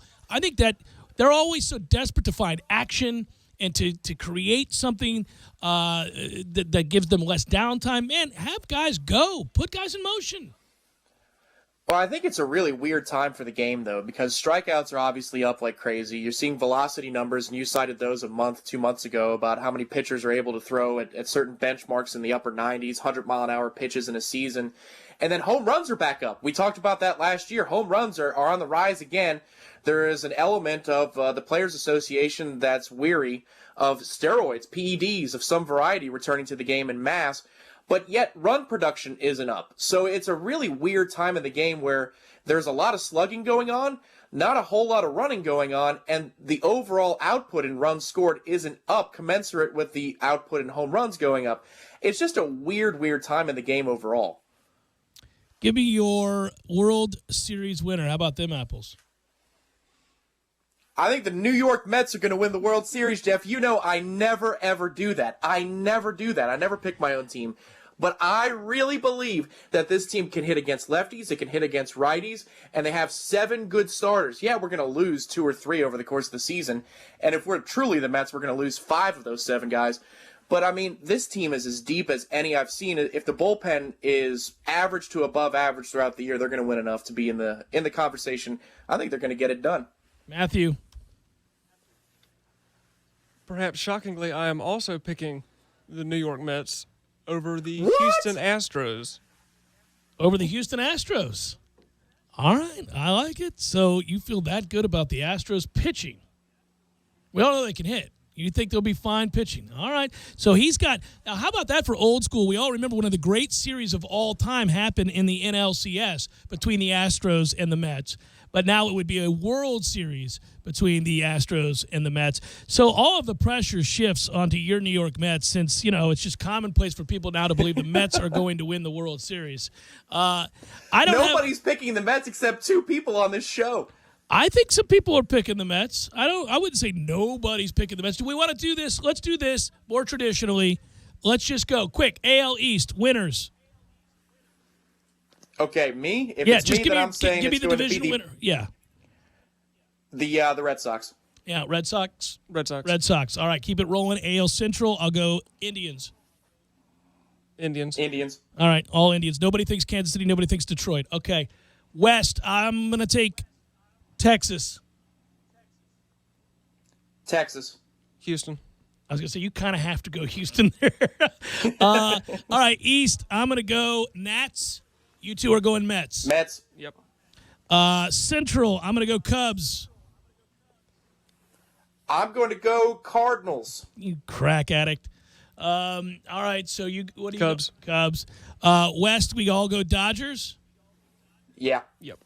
All right, so and that's okay. So this isn't that hard, and I think if we're going to name a surprise team in any of those divisions, is it fair to say that let's say the Rockies would be a surprise out of the West, right? That nobody would pick that. And I think the Cardinals, frankly, would be a bit of a surprise out of the Central, given what the Cubs are. Certainly the Pirates would be a huge surprise.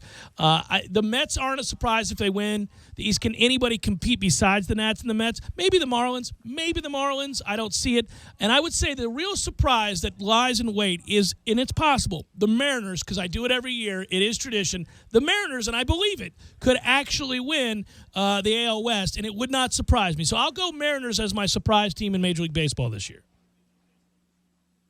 My surprise team will be the Pittsburgh Pirates. I think it'll be a wild card team, obviously. Oh, look at my but guy. I think you're going to win 86 to 88 ball games, and you're going to have a chance for that one-off wild card that you so love. And this year I would embrace the hell out of a one-off wild card because I'd get a chance to see my team in the playoffs when I don't suspect that they're going to be there. But that means that you believe in the Pirates' young pitching. Enjoy Austin, my brother. Thanks for calling in. Thank you, sir. All right, be well. That's Tom Lang in Austin. He'll join us on Monday. We all will have a good time on Monday as we play hooky. Hopefully you will too. Join us at the Corner Pocket Bar and Grill. Get there in the mid-afternoon. Embrace the greatness that is Major League Baseball's opening day. A reminder, $2 drafts, $2 hot dogs. If you have it in you to play hooky, do it. We'll come back, wrap it up momentarily is the word. Jeff Cameron Show, 97 Odd, ESPN Radio.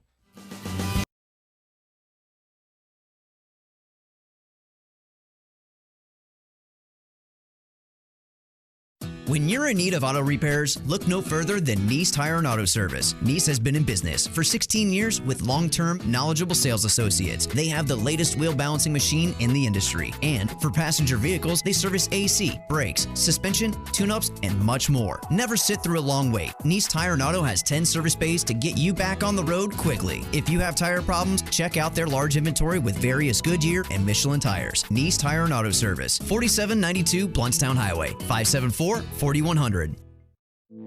You put your mower through a lot. All that back and forth can add up to thousands of miles. That's like mowing cross country. Gravely commercial mowers are built for all-day performance, helping you get the job done mile after mile. Gravely, built to mow the distance. Get your Gravely motor only at TNT Supercenter, your one-stop shop for work or play. 14585 Highway 19 South, Thomasville, Georgia. TNTSupercenter.com. 568112. Parker Brothers Roofing, professional every time. Stay safe and dry inside. License number CCC 049350. So, the Violent Femmes are a very underrated 80s band. I don't disagree. In fact, they're one of the first bands I ever saw in concert. I got a question for you since you're bringing up music.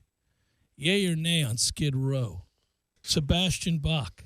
Oh, that's Skid Row. Gordo's, bringing the flavor and flair of Cuban food to Tallahassee since 1996. Geez, dude, you need to change your blinker fluid. That's not a thing. And your thoracic couplet is totally shot. Really? It is. Look, nothing gets by me. Just like this oil filter. Nothing gets by Purolator. Hey, if you're using Purolator Boss, you know your stuff. Oh yeah, protection up to 15,000 miles. Ooh, but you really should replace your Vesuvius valve. Stop talking. Purolator oil, air, and cabin air filters. Nothing gets by us. Available at Advance Auto Parts, Pep Boys, and other fine retailers. Hey, Wally Woodham here. In 1974, I set the national high school passing record at Leon High with 3,560 yards. Jimmy Jordan here. Wally, I broke your passing record at Leon the very next year. Well, Jimmy, in our 3 years together at FSU, I threw for 22 touchdown passes. Wally, that's pretty good, but I had 39. Well, Jimmy, look at the deal I got at AAA Transmission. That's a pretty good deal, Wally. At least your car's a winner. Don't put off your auto repairs. Stop in at AAA Transmission and ask for owner Tim Pridgeon, servicing Tallahassee for over 30 years. AAA Transmission, 1023 North Monroe Street, or call them at 222-2532. Might I suggest the chicken taco salad from Banditos Burritos, my friend? You're locked in with the Jeff Cameron Show on 97.9 ESPN Radio.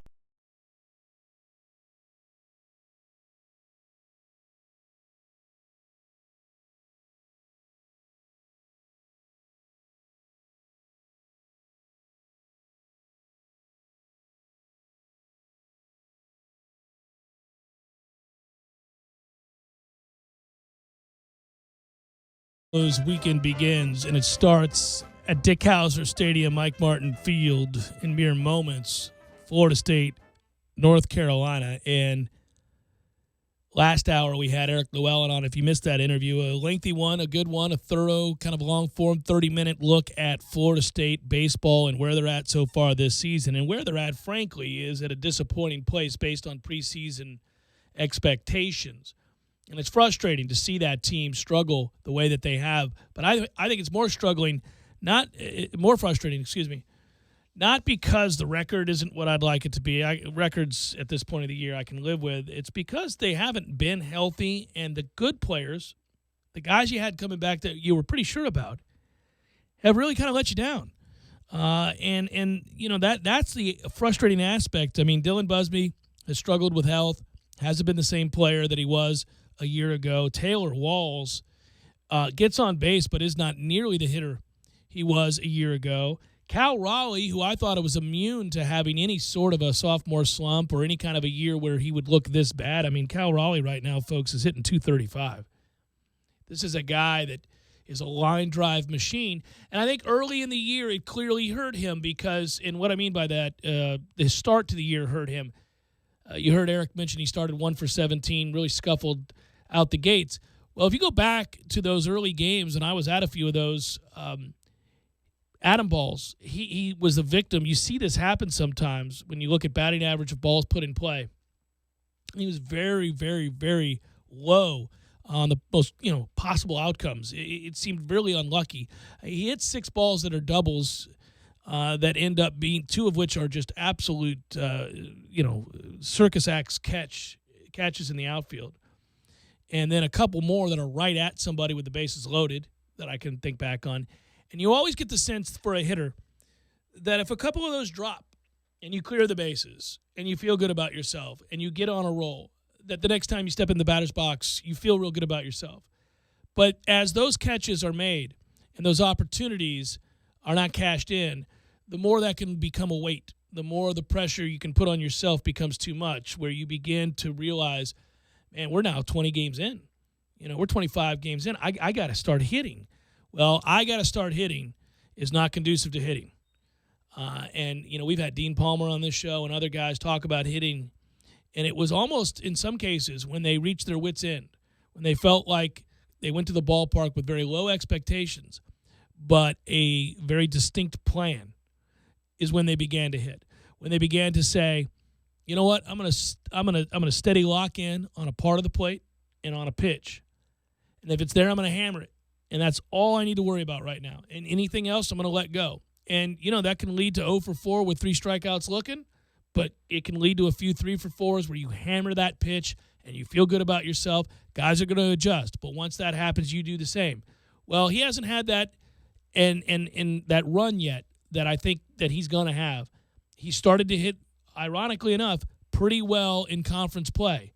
Now, I don't know that this weekend is a weekend you would say that you expect him and any of the other guys that have been struggling to kind of snap out of it, because North Carolina comes in with one of the best pitching staffs in America. Bukowskis is 4-0 with an ERA under 1, .90. Throws 100 miles per hour. Hard to get right facing that. Going against Cole Sands tonight. Tomorrow, Tyler Holton, who's been good, save for one really bad start, will give you a chance. Florida State traditionally has played really well when the stakes are high at home. When you're here at Howser, they win big games. They just do. Whatever criticisms you might have of them in the postseason and them in ACC tournament play or out in Omaha, the truth is, over the years, against really good teams, I mentioned it last hour, Andrew Miller came in here as a beast for North Carolina, unhittable when he was at UNC. Which is why everybody thought so much about him in the draft and what he was going to be. Tall, lanky, threw hard. And they tattooed him.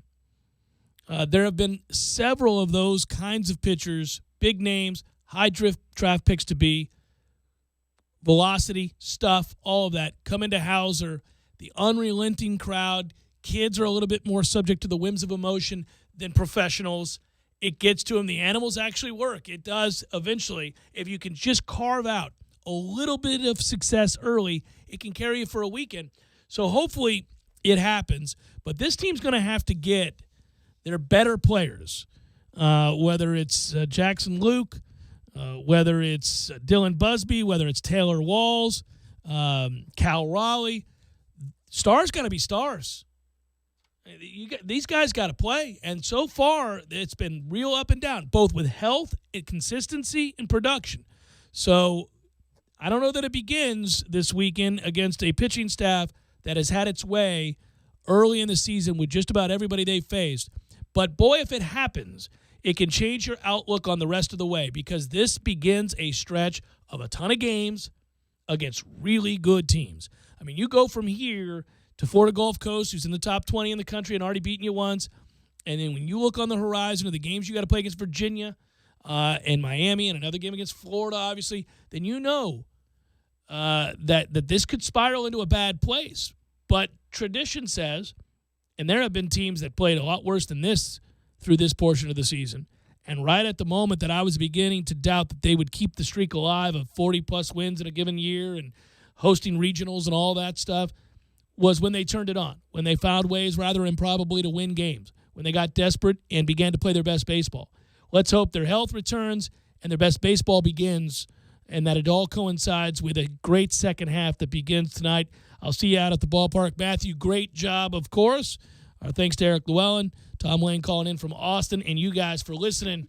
Enjoy your weekend. Be well. Talk with you on Tuesday. Oh, by the way, before we sign off, again, a reminder, Monday, we're playing hooky. Hopefully you will, too. We'll be at the Corner Pocket watching opening day, Major League Baseball. What a glorious time of year. At least it is for us baseball junkies. If you're one, too, and you can get off of work and get out for a day, we're going to be over there early around 1 o'clock. Again, $2 beers, drafts, $2 hot dogs, baseball on the Vegas wall. All of these games on simultaneously. Good times. We'll see you over there on Monday.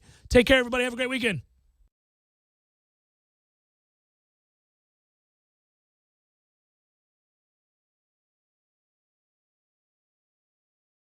When you're in need of auto repairs, look no further than Nice Tire and Auto Service. Nice has been in business for 16 years with long-term, knowledgeable sales associates. They have the latest wheel balancing machine in the industry. And for passenger vehicles, they service AC, brakes, suspension, tune-ups, and much more. Never sit through a long wait. Nice Tire and Auto has 10 service bays to get you back on the road quickly. If you have tire problems, check out their large inventory with various Goodyear and Michelin tires. Nice Tire and Auto Service, 4792 Bluntstown Highway, 574-4100.